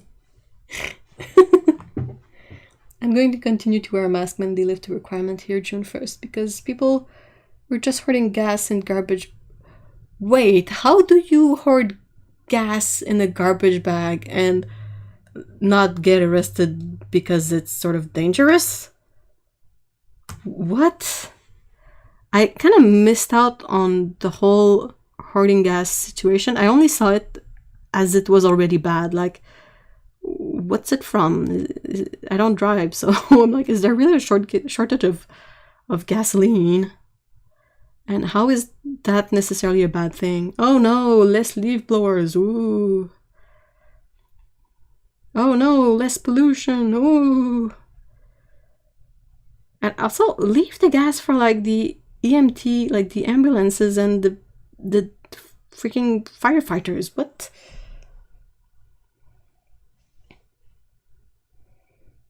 Some random quote I heard is, arguing with stupid people is like smacking a mosquito in your face.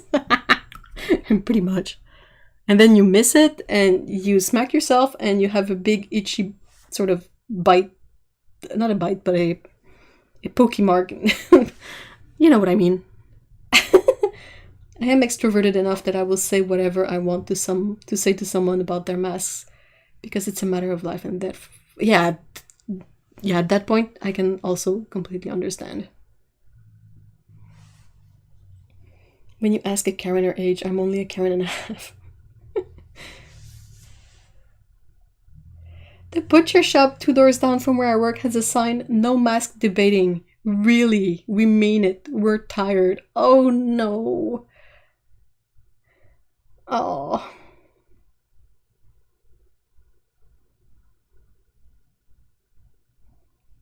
Poor them. Like some places you would never expect are gonna hire like bouncers. Like you go to the butcher shop and there's a big bouncer with a mask on at the door, and if you don't have a mask you get punted across the sidewalk.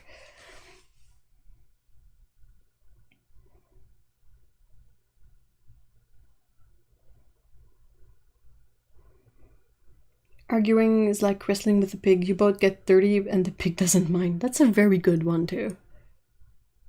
My glasses push my mask down. Yeah, same. But one of the things I've seen that kind of works, or at least it helps, is you kind of push up your mask so it's really high, and you put your glasses on top, and it kind of helps making the glasses less foggy too. And you're sure it won't slide off your nose because the glasses help keep it in place too. I've been using no fog wipes for my glasses when I'm wearing a mask. A complete game changer. I can see that. I've never seen those wipes, but I just keep going. I'm like, how? I don't see anything. What else is new? Okay, so a pipeline got hacked, so people freaked out a la the Great Toilet Paper Horde of 2020.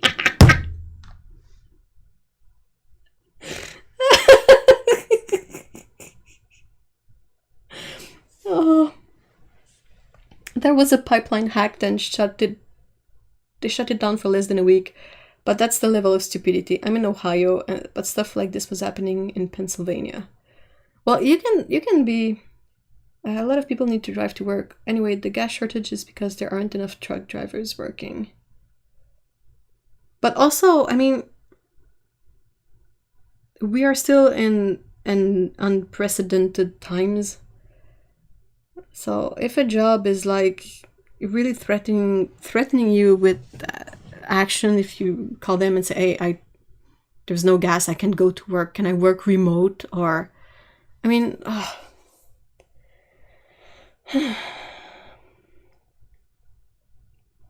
Basically, a hacker company hit the pipeline company in the States and caused distribution issues for a period of time. Well, it would make sense. So if it got hacked and they had a hard time scheduling truck drivers to deliver gas everywhere. But you don't need to hoard it. It's gonna come back. It's not gonna go away.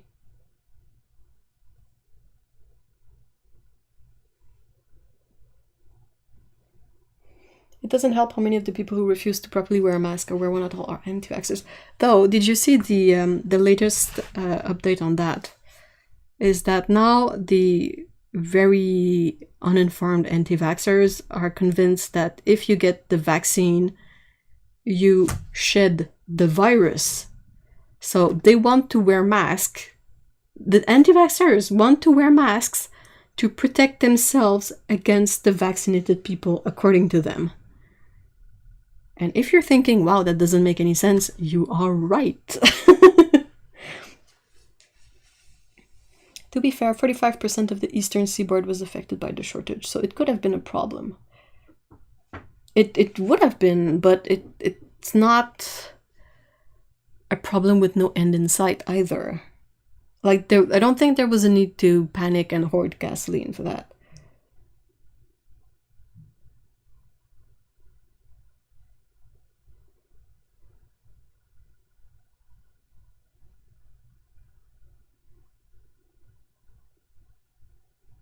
They shut it down because the hack shut down their ability to know how much to bill their customers for. Not because the pipeline itself was in it. God forbid money would be in danger. I feel like we are living in the beginning stages of the movie Idiocracy. Yeah, I think the whole toilet paper shortage has taught us that a large group of people won't listen to "you don't need to hoard it," definitely. Anti-vax logic. This bridge is 99.99% safe to cross. Nah, I think I'll swim. That's a fair assessment. Shed the virus. Yeah, like cat hair. Like, you're now emitting viruses. Like, if anything, it shows that they really have no idea what a vaccine is at all. But also, like, stupid.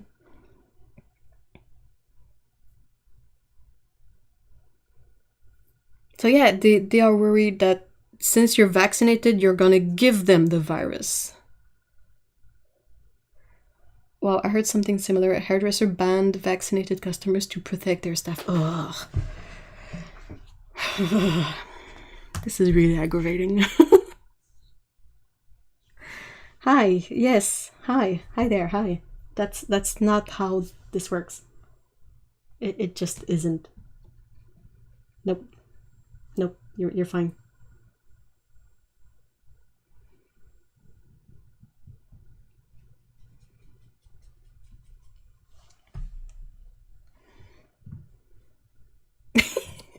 I'll still think about like vaccinated people irradiating viruses, and it's so stupid. It makes me laugh. I'm like, that's no. It's not. No, no. Help, science. Oh my gosh. Who got their vaccines in chat? Who got the first one and who got both? I got the first one, and I'm scheduled for the second one in like September, because that's how they do it here. I got the Moderna one, yeah, and it went really well. Like, hardly felt anything. The nurse was really like good, and my arm was sore a bit for a couple of days, but you know, sore like if I did some hard exercising and I'm sore a bit, that's the kind of level of soreness I was at. Sorry. Well, I'm gross.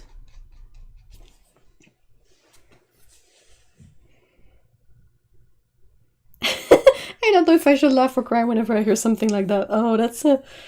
Oh. What was the last live vaccine they even used? Smallpox, maybe? How do some people not drown when it rains? What next? Farts spread the bubonic plague? If so, we all need to fart in their general directions. Got both vaccines. I got mine on Wednesday, finally. You got the two, Ellen, or you got the first one? Otto says I got my first one, no idea when the second one is. Really? You know, there's a difference between ignorance and chosen stupidity. Definitely, I just don't know how chosen it is. Like, not knowing something is fine, but not being able to recognize that you might not know, that's the issue. Like, if the people who are not in favor of the vaccine were able to listen to when people explain the vaccines and sort of adjust the way they think about it to be more factually accurate, that's perfectly fine. But it's when you see people who think that you shed the virus because you got a vaccine, it's like just wrong. It's not even like a shred true. It's completely false.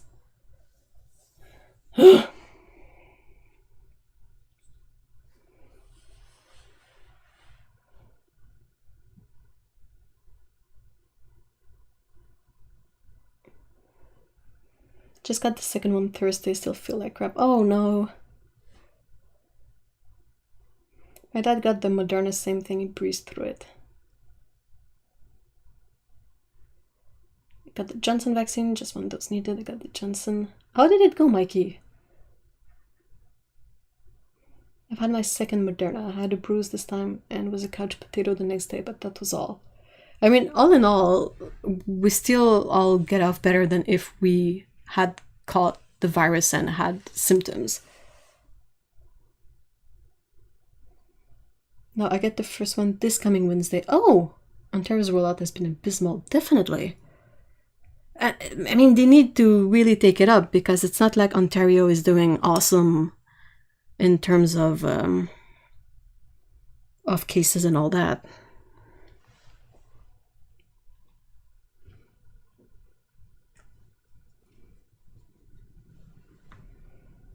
My favorite quote, "You are not entitled to your opinions. You are entitled to your informed opinion.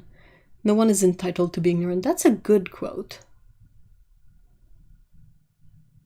I will be getting either Pfizer or Moderna. Most likely Pfizer. But I hope it goes well. I think they just stopped giving AstraZeneca here, so we get either Pfizer, Moderna, and maybe Johnson & Johnson's. I was watching Masked Singer, and other judges were hugging Jenny McCarthy. And I'm like, you all know she's anti-vaccine. Stop hugging her. Is she the lady who really follows, what's his name? The big anti-vax guy. Wakefield. Is that his name? I've had both. 2 of my kids are fully vaccinated and the other 3 have had their first vax. All 2 of them. Awesome! And dude, 5 kids. Respect. That sounds like a lot of work. I can barely take care of myself, so oof.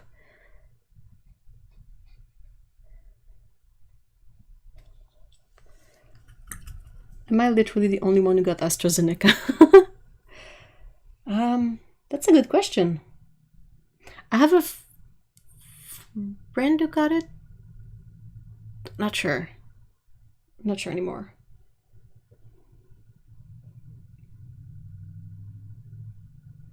Asthmatic, type 1 diabetic, low income from... Well, you should have like been one of the first ones, right?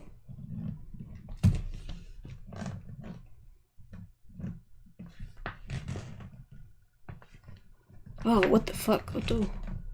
Or rather, cotton ball seals. Japan has been really slow in vaccination too. My auntie works at a hospital and have a lung condition. Only just got a first one. Eep. I don't know who Jenny McCarthy follows, but she believes vaccines are cause of autism.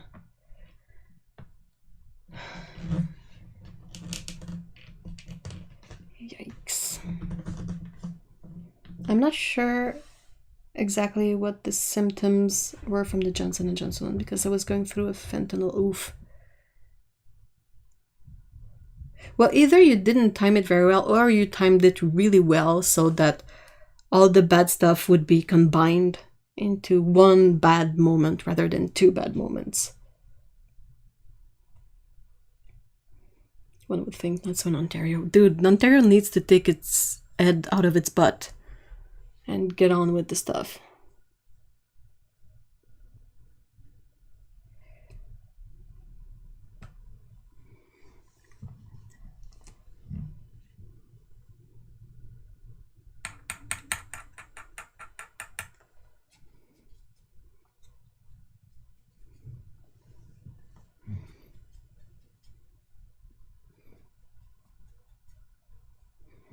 The thing that really, really bothers me with stuff like Jenny McCarthy and all, and Andrew Wakefield, that's his name, is that I've mentioned it before, but I'm going to ramble again, but it's the fact that it takes for them like 5 minutes to spew a lot of stuff that it would take like 15 hours to sort of go through all the data and the info and the research and the actual facts about the stuff they said to figure out whether it's true or not. So most people would just believe them.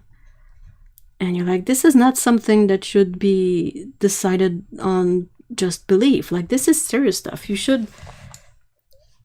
People should know what it's about, not believe someone about this stuff. Like, it's not a question of belief, it's a question of fact and science.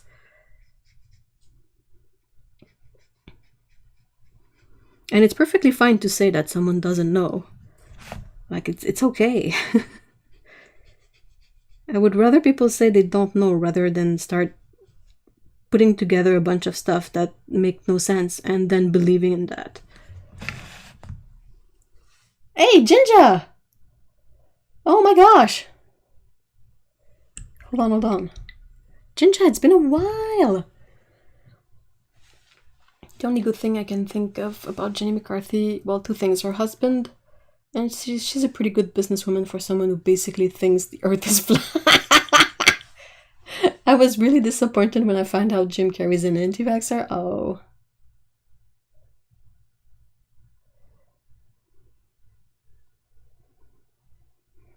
Oh, I've been writing letters. It seems to finally be ramping up now, but I was eligible about a week before literally everyone else. I wanted to scream. Did a couple of times, I think. Oh no, Ellen. There is a mom and pop art supply shop 1 or 2 towns over. And it's better than Disneyland. Oh my gosh, what? Take pictures! Yeah, we need photos!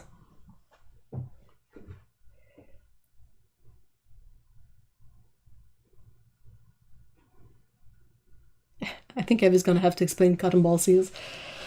Okay, let's go.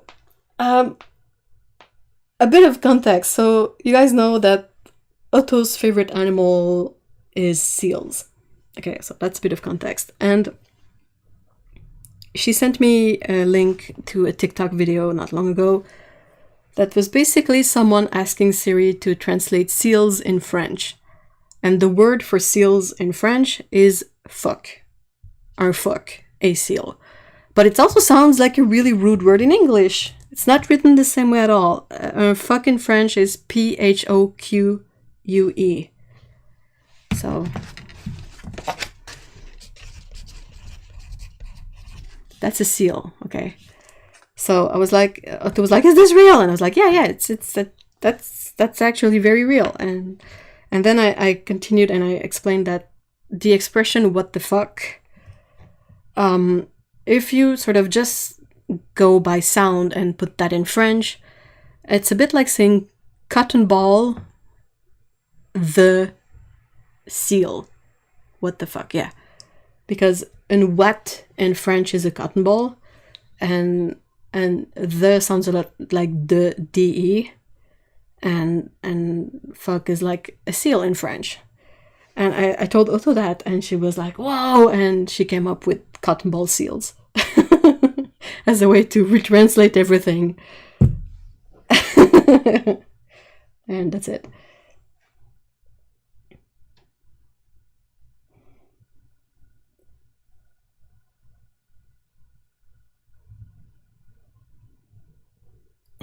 Wanted all the things.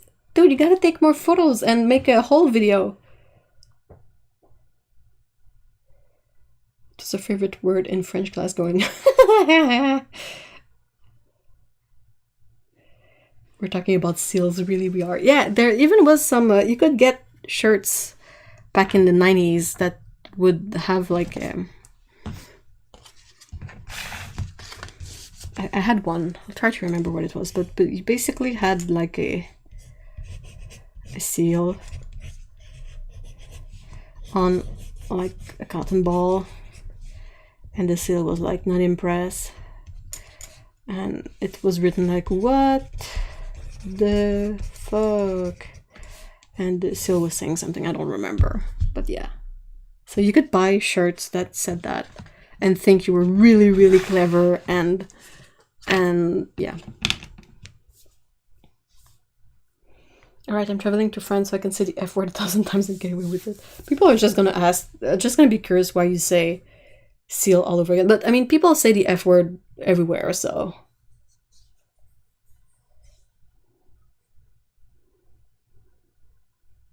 I got a free tube of paint because I bought paint, and obviously paint needs more paint. Obviously.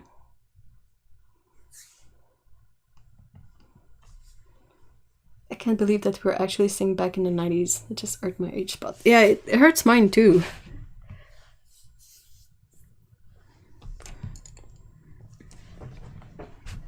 To think that some people in chat were not even born.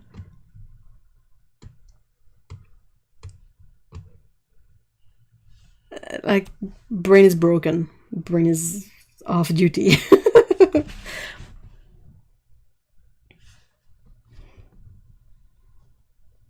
I don't know if you can still find those shirts, but I'll check Poshmark. Maybe Poshmark has them. Yeah, we old.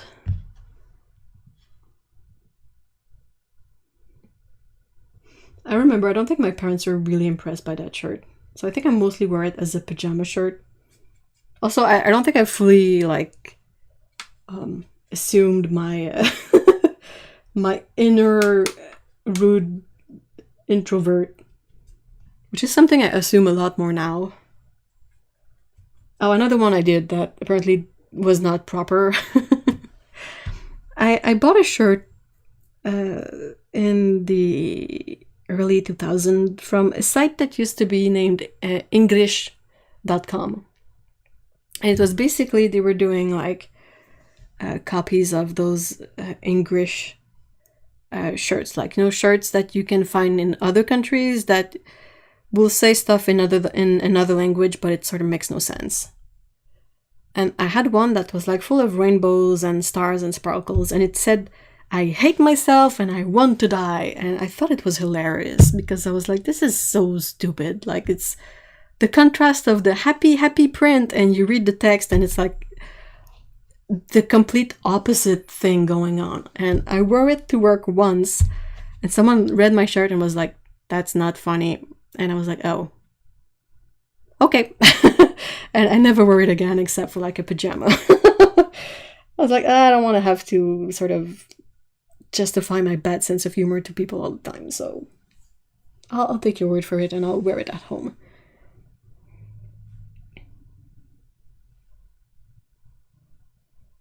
I wonder if those French people who hear all the American F-bombs are actually Wonder Woman people. No, because they know what the F word is. I would think that it would be the other way around. Like, people, French-speaking people in the States who go to like marine land and they see a seal and they go like, "Oh, regarde le cute fuck," and people would be like, what?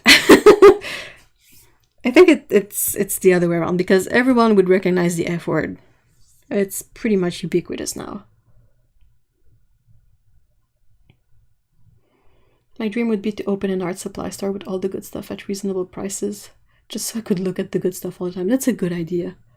Though, I mean, the reasonable price part might be a bit difficult to implement.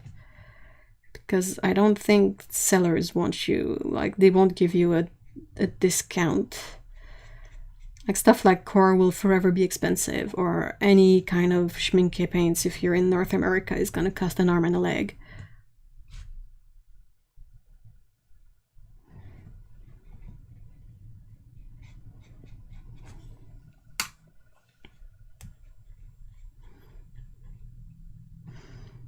If I can't find a what the fuck t-shirt, I might just draw one and put it on Redbubble. If you want it, like, if you like it, you can get it, just as in sort of a joke, but yeah.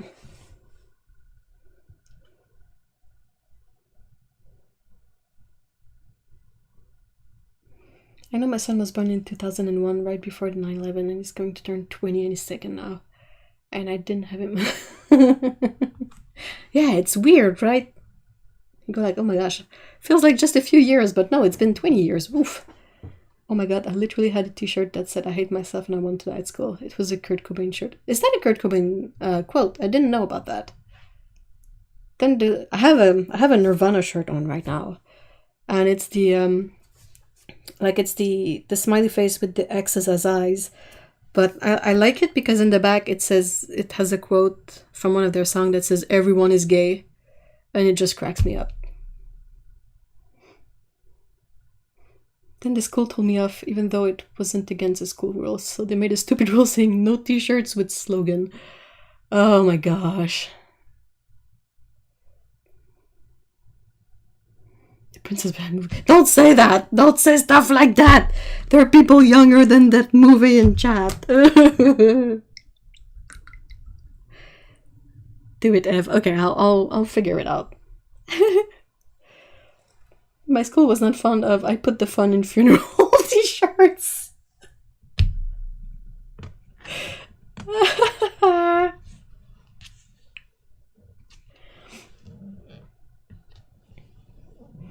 Nicolas Cage taught me on that Netflix show about cursing that if you yell the F word out loud while getting something painful done, it seriously decreases pain.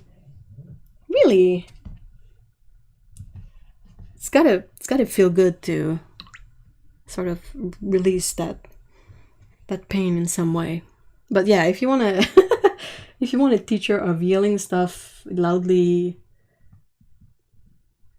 Nick Cage is a good one. Also, The Thing with the Bees, another classic. Oh my gosh, that M. Graham Anthraquinone Blue is just stupid, dark, and nice, and easy to re-wet.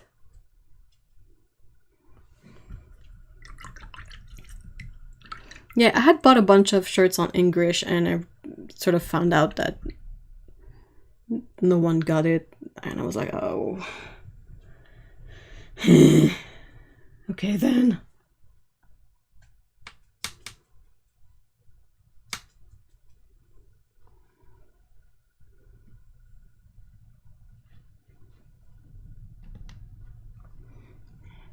Isn't the girl who played the princess,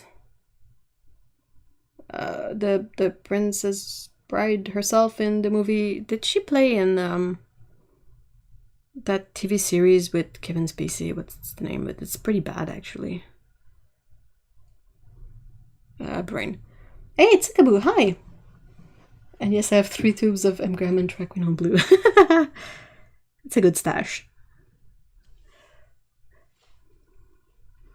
Anthraquinone Blue from M. Graham and their Nickel Azo Yellow is one of my favorite green mixes. It's just so dark and rich. I hope you can still sort of see what I'm doing.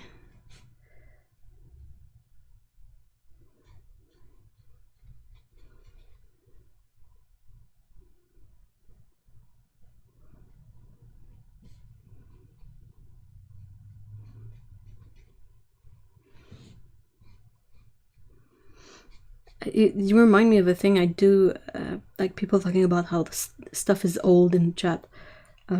Sometimes, like I did it recently, like there are some people who left us way too soon, like Kurt Cobain or like Jimi Hendrix, and it's a bit difficult to put it in context because they're sort of forever stuck at the age they passed in our brain. Like to me, Kurt Cobain is forever this sort of young adult, young dude that's like what he is. But I recently looked at his birth year and did the math, like how old he would be today, and I was like, oh.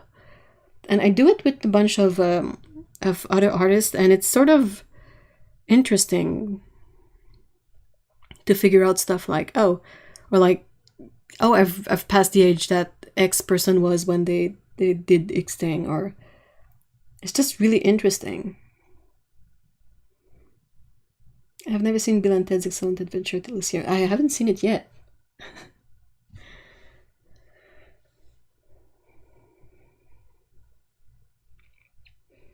Yes, Robin Wright is the actress, and she was House of Cards. That's the thing. That's the one I was trying to remember. It's not a very fun show to watch, in my opinion, but like when I saw her in that show, I was like, oh wow, she looks A++. Oh, Lucy Liu, dude, she's still one of the prettiest people around, I swear. Tupac would be my age. It'd be 50 this year. Huh.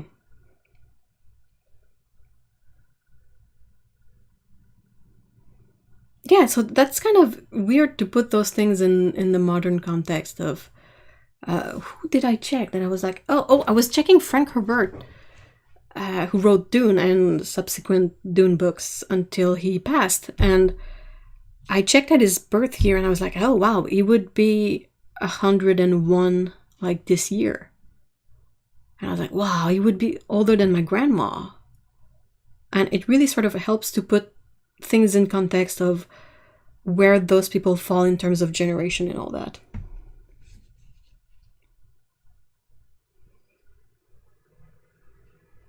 This is dark, but I went to school with a girl who lived in the house Jimi Hendrix's girlfriend's. Ooh, like why would you? I wonder what they do with stuff like that. Like the houses, do they just tear them down and rebuild? Like how do you deal with a house where something really tragic happened. She looks A++. Sorry, I don't know how else to say it. I don't want to say stuff that is too wrong or too... I don't want to objectify her either. Like, she looks amazing and she's a good actress and I love everything she does, and she paints too, like as if everything else wasn't enough. But it's so refreshing to see her, because we see a lot of actors and actresses that get work done and it's sort of too much and it shows, and you kind of have this... It's gonna sound bad, but there's kind of this decaying image of people in Hollywood as they age. But then you see someone like Lucille Liu, who still looks like herself. So that's, you know, I don't know if that makes sense.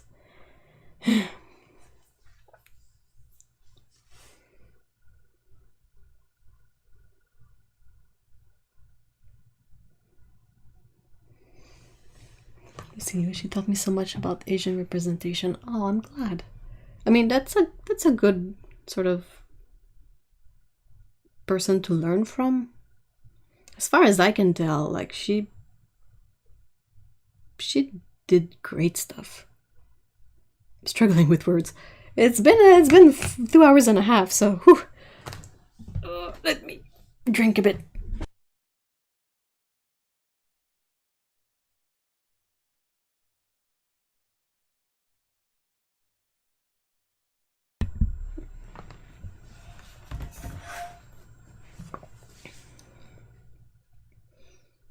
Oh yeah, Dominic, I saw. The creator of Berserk died from a aortic dissection, I think, which is freaking bad. And yeah, Berserk is forever incomplete now, so it can just go with Dune. I haven't read Berserk yet. I kind of want to read the manga more than watch it. So, yeah, but Mr. E keeps telling me to watch it or check it out. Nope, the house is exactly as she left it. She painted all the ceilings with sky and stuff, and it's still all that. Ooh, that's creepy. My uncle tells a good story about a young Bob Dylan passed out in the back of a car at my grandparents'. Really? Because my uncle hung out with members of the band when they were still Dylan's back out. Whoa. That's a really cool story. I like Brad Pitt for aging, but I'm sure he's still getting things done. Yeah, perhaps he gets less drastic stuff done. Princess Bride is genuine for us. She is! Whoa, wait, what? I had a lady tell me that Sandra Ho was the first Asian American. How can they get away with saying something like that? Oh my gosh, what? That's so sort of no research done at all.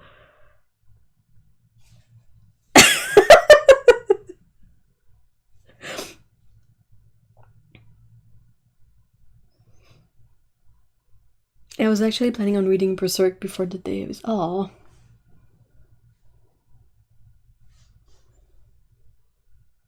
Oh my god, you're talking about Mickey Rourke if you're talking about decaying images. Oh, he's not the only one.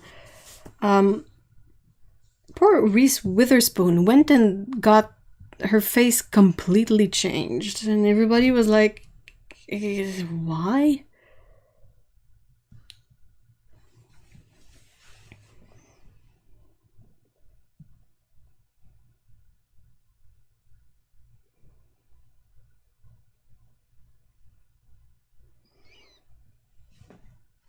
Yeah, I can think of a few people. We were talking about Kurt Cobain. Courtney Love looks a bit, sort of, not as bad as other, but you know, there's some people you look at and you're like, oh.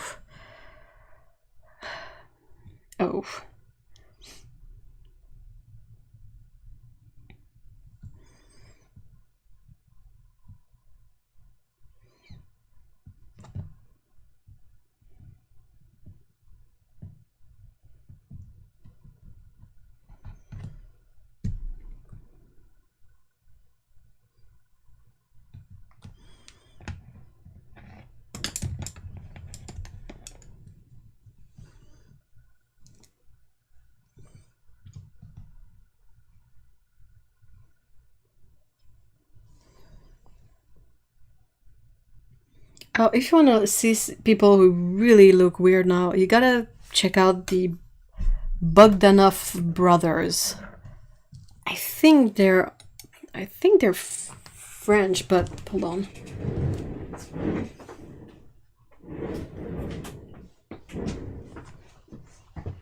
Or Axl Rose, too, is sort of not looking very spiffy nowadays.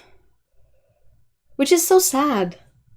One person who aged well through... Oh, Dolly Parton, she's another one of those unique, sort of perfect people so far. Courtney Love probably needed a nose job for the same reason Stevie Nicks did. Yeah. Honestly, I don't know how Cher aged the way she did. She's mostly plastic now.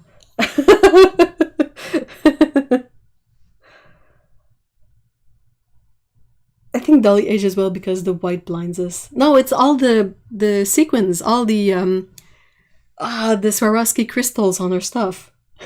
She's always super sparkly. Okay, let me look up Bogdanov. No, I can't type. Bogdanov. They're twins. And they used to be on TV.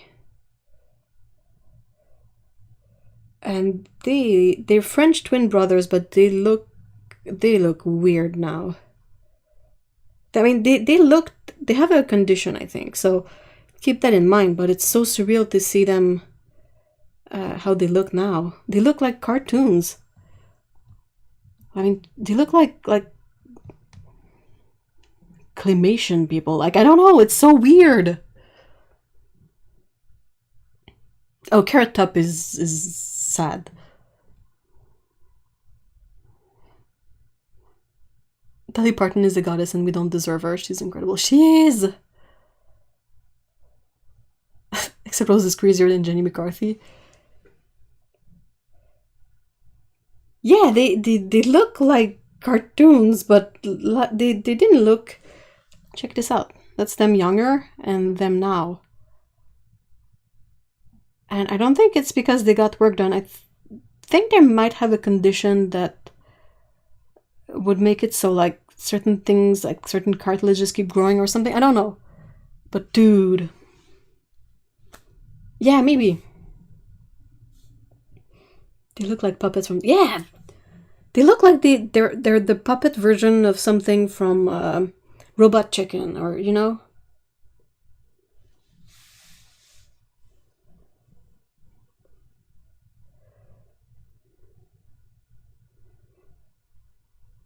Oh, I think you're right, Val. Like, a lot of actors go on trips and they don't put on any sunscreen, and sun rays are terrible for aging. Yeah, I think that's it. Acromegaly, I think that's it. Let me see if I can find a bit more info. Like, it's just so... I won't make fun of them, but it's just so peculiar how they look, and you cannot help but being like, whoa, what's happening? Like, what causes this?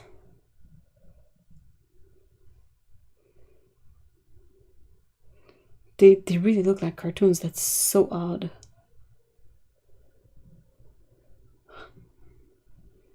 Can I find...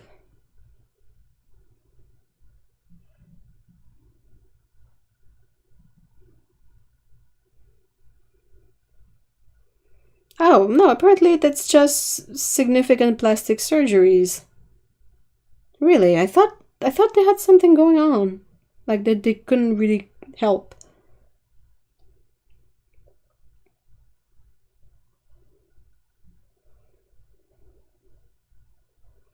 Anyway, sorry. Rabbit holes.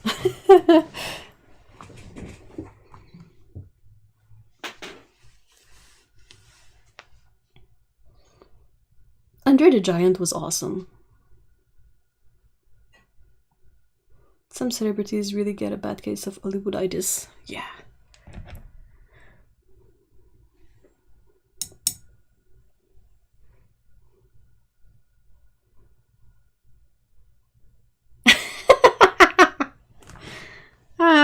always give people the benefit of the doubt up to a certain extent, you know. You never really know people, but yeah.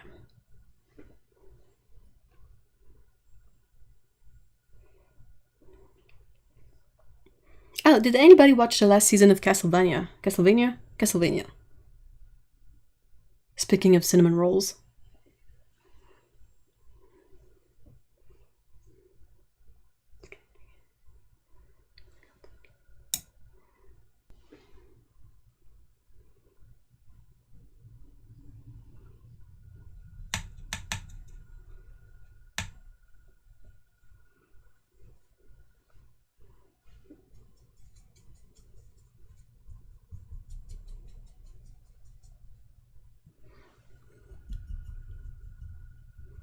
Dominic, you did you like it? The ending was chef's kiss. Oh my gosh, yes. Another chef's kiss from me. It was everything I wanted, honestly. So glad. Don't spoil anything in the chat in case people want to see it and haven't seen it yet. But oh man, I was so, and I saw that they're making an art book, and I'm like, ooh, ooh, ooh, am I gonna get that? Am I gonna get that? I am for sure. What's Castlevania about?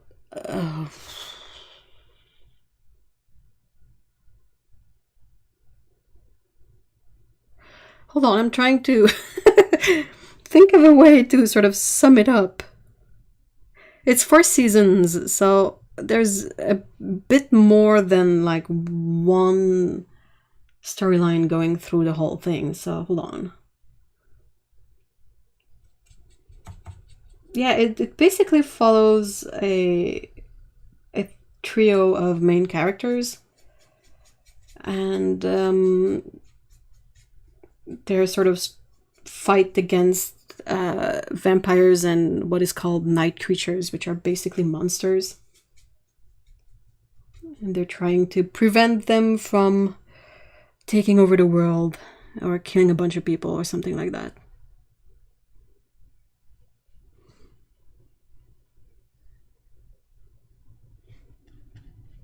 The Mitchell versus the Machines was really good too.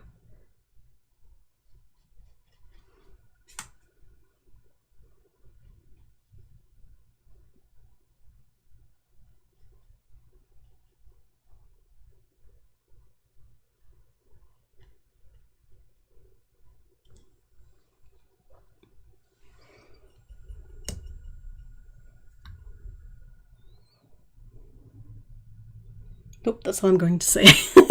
Awesome. I'm glad they didn't add more grit. They were not grit. They were not lewd for the sake of being lewd. They all served this sort of story point, but the fact that they sort of all happened in the same episode was a bit jarring. You're like, oh my gosh, okay. Yeep.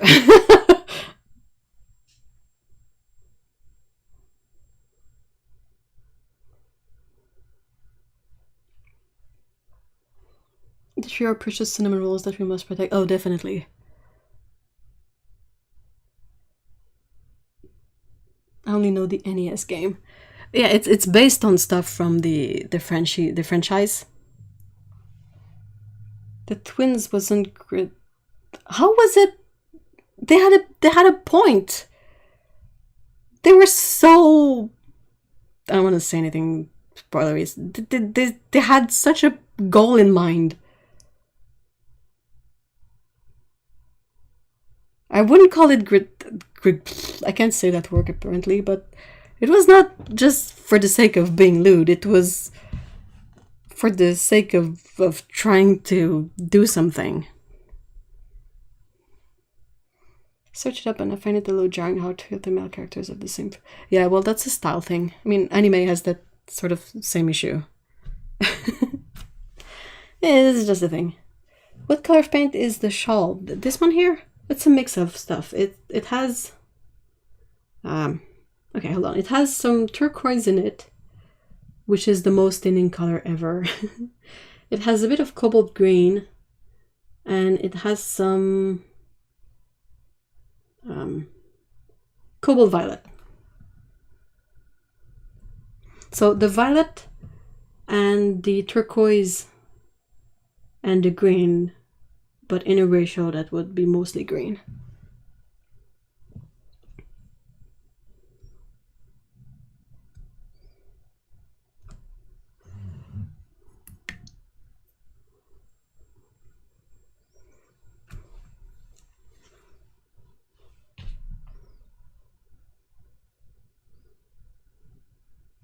I'm just riled up because I was watching Dota and they talk about hells and their pods, and I cried. Why did you cringe? Dota was quite good too. I mean, I can't complain. Both shows have at least one character that falls square into the archetypes of what I always enjoy in characters, like the most self-indulgent type of characters. They're there, so I'm always like, I'm gonna watch it if only because it's pretty, you know. But yeah, if the story's good, can't wait for the Sailor Moon movies next month. I'm not a Sailor Moon person. I was eyeing the M-gram Cobalt Violet, but I wasn't sure how I could use it. Okay, I'm gonna put this aside because this is ridiculous. I'm not doing much headway on this anyway. I'm out of space for stuff. There you go. Yeah, that sort of works. That's fine. Let me grab something I can mix colors on. And we can maybe do a few swatches of what can we do with Cobalt Violet.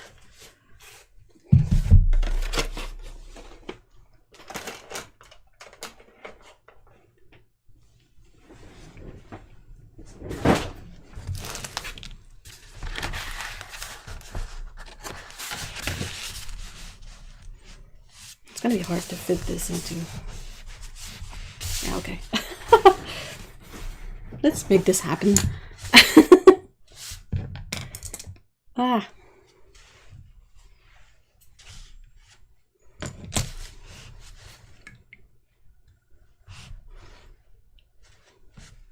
Okay, so Cobalt Violet.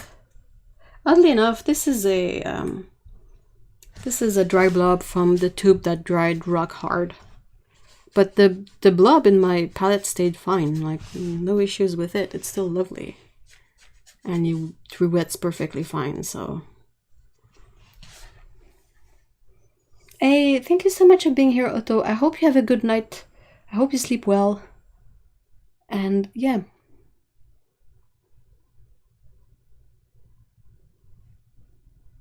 Keep poking me about the shirt or the stickers so I don't forget about them.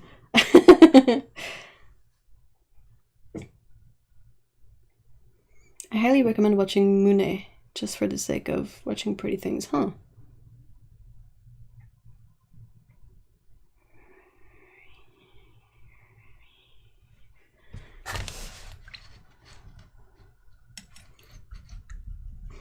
Well, just from the start, a color like this is one I would personally use a lot when I do shadows.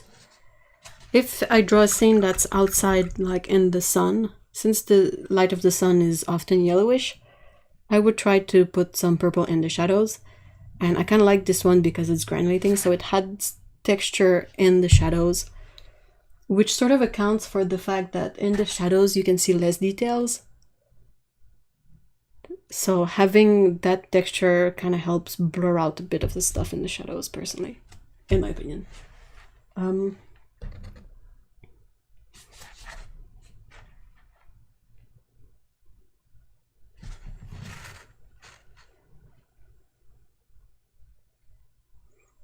What's Precure?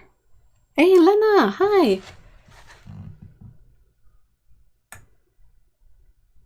Then I think something fun to do. I'm out of space on my palette. That's annoying, though.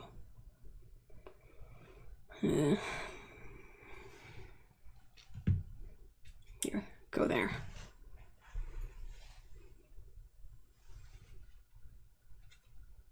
Okay, so there's a bit of red mixed in there. That's not my intent, but the other color is that PY 150.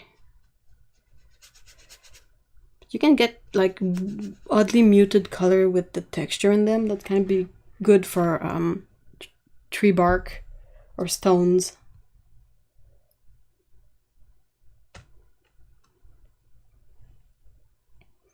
What's a good watercolor sketchbook that's not too pricey? Do you need it to be good paper? What do you want to do with it?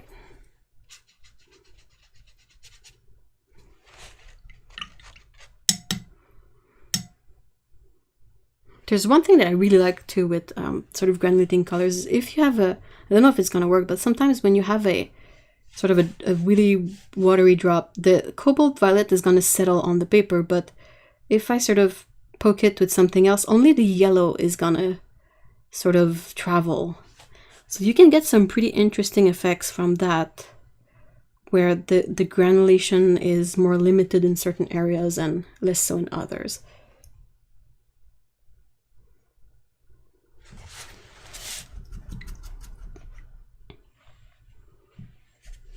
So what else would I mix it with?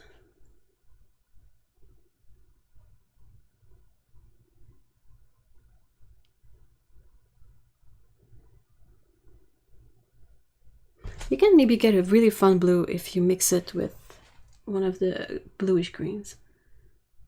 Let's see. So none of the mix is going to be perfectly pure because I'm using whatever spot on my palette, so there might be some colors mixed in. Oops, this one.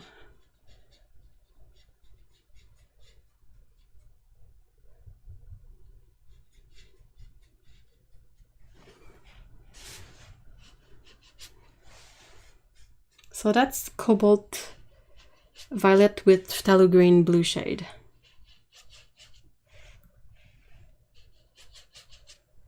And then if you had a lot of water, you will see some separation happening.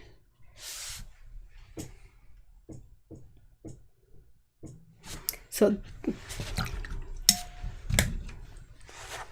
I don't have the pigment on my cobalt violet. This is plus.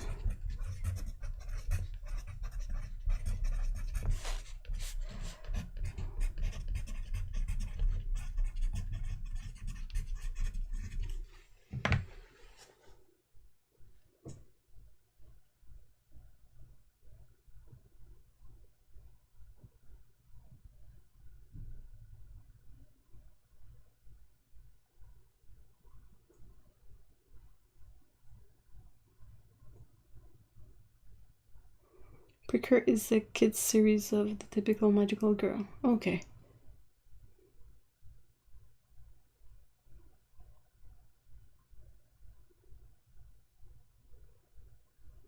Yeah, the heavier color, so the cobalt violet in this case, it will settle more, while the more transparent color, the particles are smaller, so they stay suspended in water a bit more. So you can sort of drag it out. Like I could probably do that with the green too here. Like you can see I dragged out just wet water at the bottom, or a bit of paint, and it only sort of pulled the green. I could bring in the purple if I went and scratched with my brush and mixed it better, but you can sort of really play with this particularity of the purple to sink to the paper. Cobalt violet plays with manganese blue hue. Ooh, that sounds awesome, Ellen.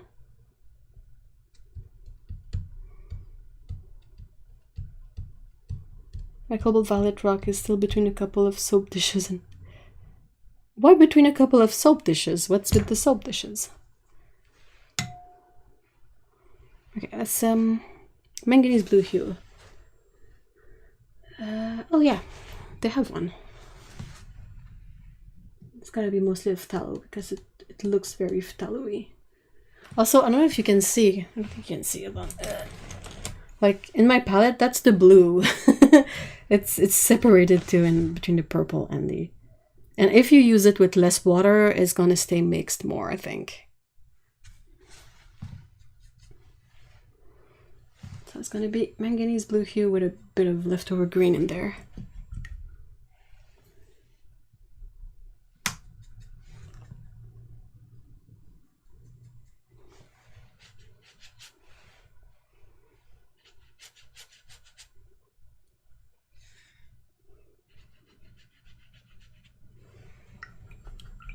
I was using soap dishes originally as a palette, but they were very cheap and had a gritty surface. Ooh, okay.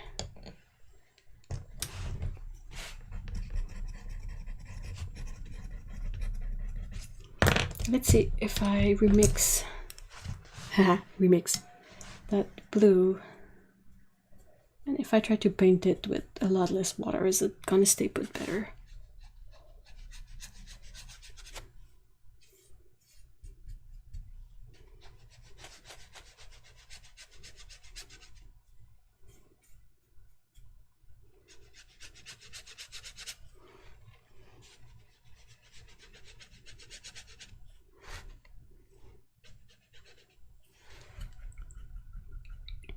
It still oozes the medium. Oh, yours oozes. Mine is solid. If I kept it, it's still like, if a burglar comes in, I'm gonna pelt them with it.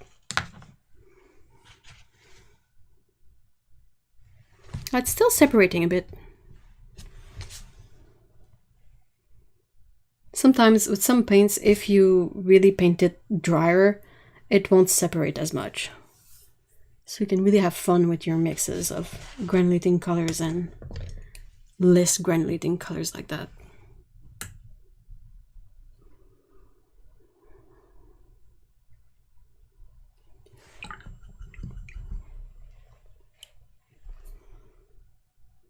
I would definitely recommend, if you kind of like doing mixes, or if you're interested or curious about a color, you dedicate a good sketchbook or a good-ish sketchbook to swatches.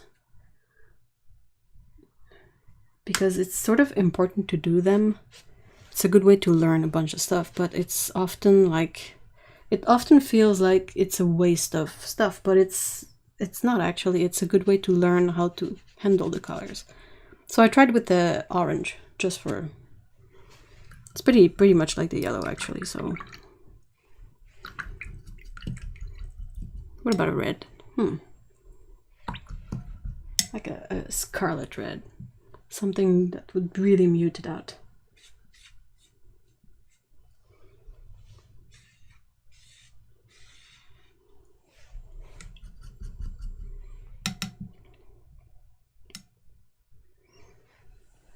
Oh, I've just thought of this. Remember the science experiment we did last week? Maybe you could do an abstract galaxy painting and talk about pigments. How they sometimes push granulate. That's a good idea. I don't know a lot about this stuff actually. Like, I didn't know that PY150 is a bully pigment. I don't really use it a lot.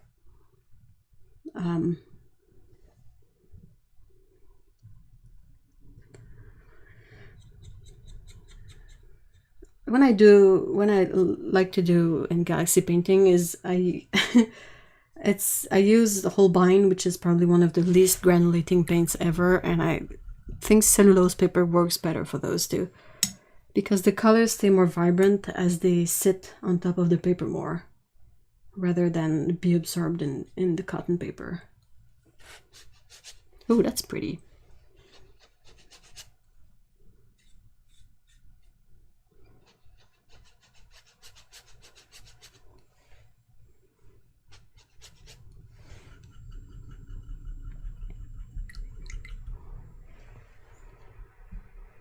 That's the thing with classes, is that there's a lot of stuff that I'm still figuring out, so I don't necessarily feel in a good position to share stuff.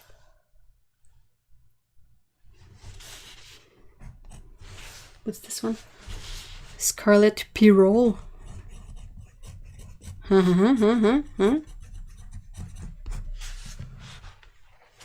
That one I think I really like. Has a lot of character. So yeah, like if you like a color, either you You save up a bit, you get the tube, and then you sort of mix it with every color you have gradually. Not in one sitting if you don't feel like it, but you can, oh, what if I mix it with my favorite color? What if I mix it with the complementary of my favorite color? What if I mix it with the neutral? What if I mix it with a transparent, an opaque, a blah, blah, blah. And just, you know, that kind of thought process. Like this sketchbook is becoming like a swatching book for me. And it's an etcher sketchbook, so it's a fancy one.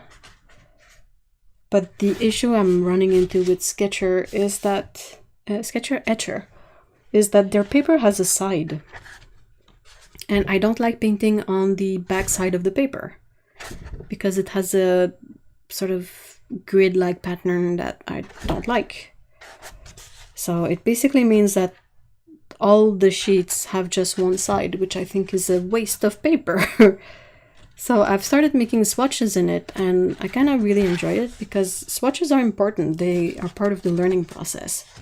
And if you sort of take notes or write a bit what colors they are, what you're mixing, what you did, it can be really interesting.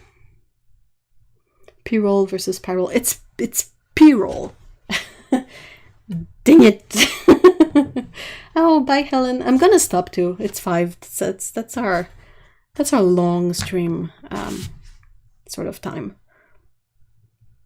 But yeah, Wazzy, if you want to try this color, like either, well, I mean, if you know someone who has it and can send you a dot, that's something that can be done, so you can sort of test it a bit by yourself. If from looking at swatches you feel like it's a color you would love, then just buying it is also an option. And there's also other cobalt pigments that are quite nice. Hold on, let me... The cobalt violet hue from Schminke is super nice. It's a bit less clean as a color. Oh, it's gonna be a nightmare. Hold on. I don't know if you can see, but it's this one here, and it's super granulating, and it's a bit less like in bluish, maybe a bit, but it's also quite nice. So I don't know, I mean, it's not like you're gonna go wrong with any of these colors. So yeah.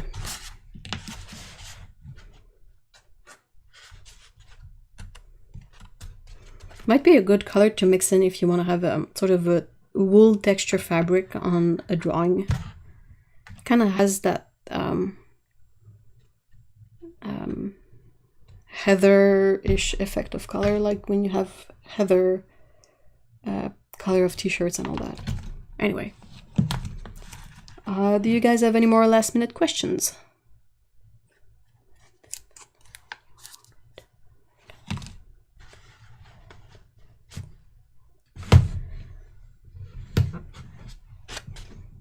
Might just need to get a tube for myself in the local art shop. That's a good idea. It's a really fun, like, textual color.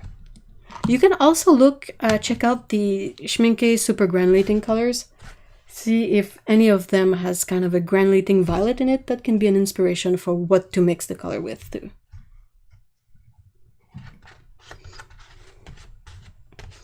Alright guys, so in case you don't know about the Discord server, we have a Discord server for chatting during the week.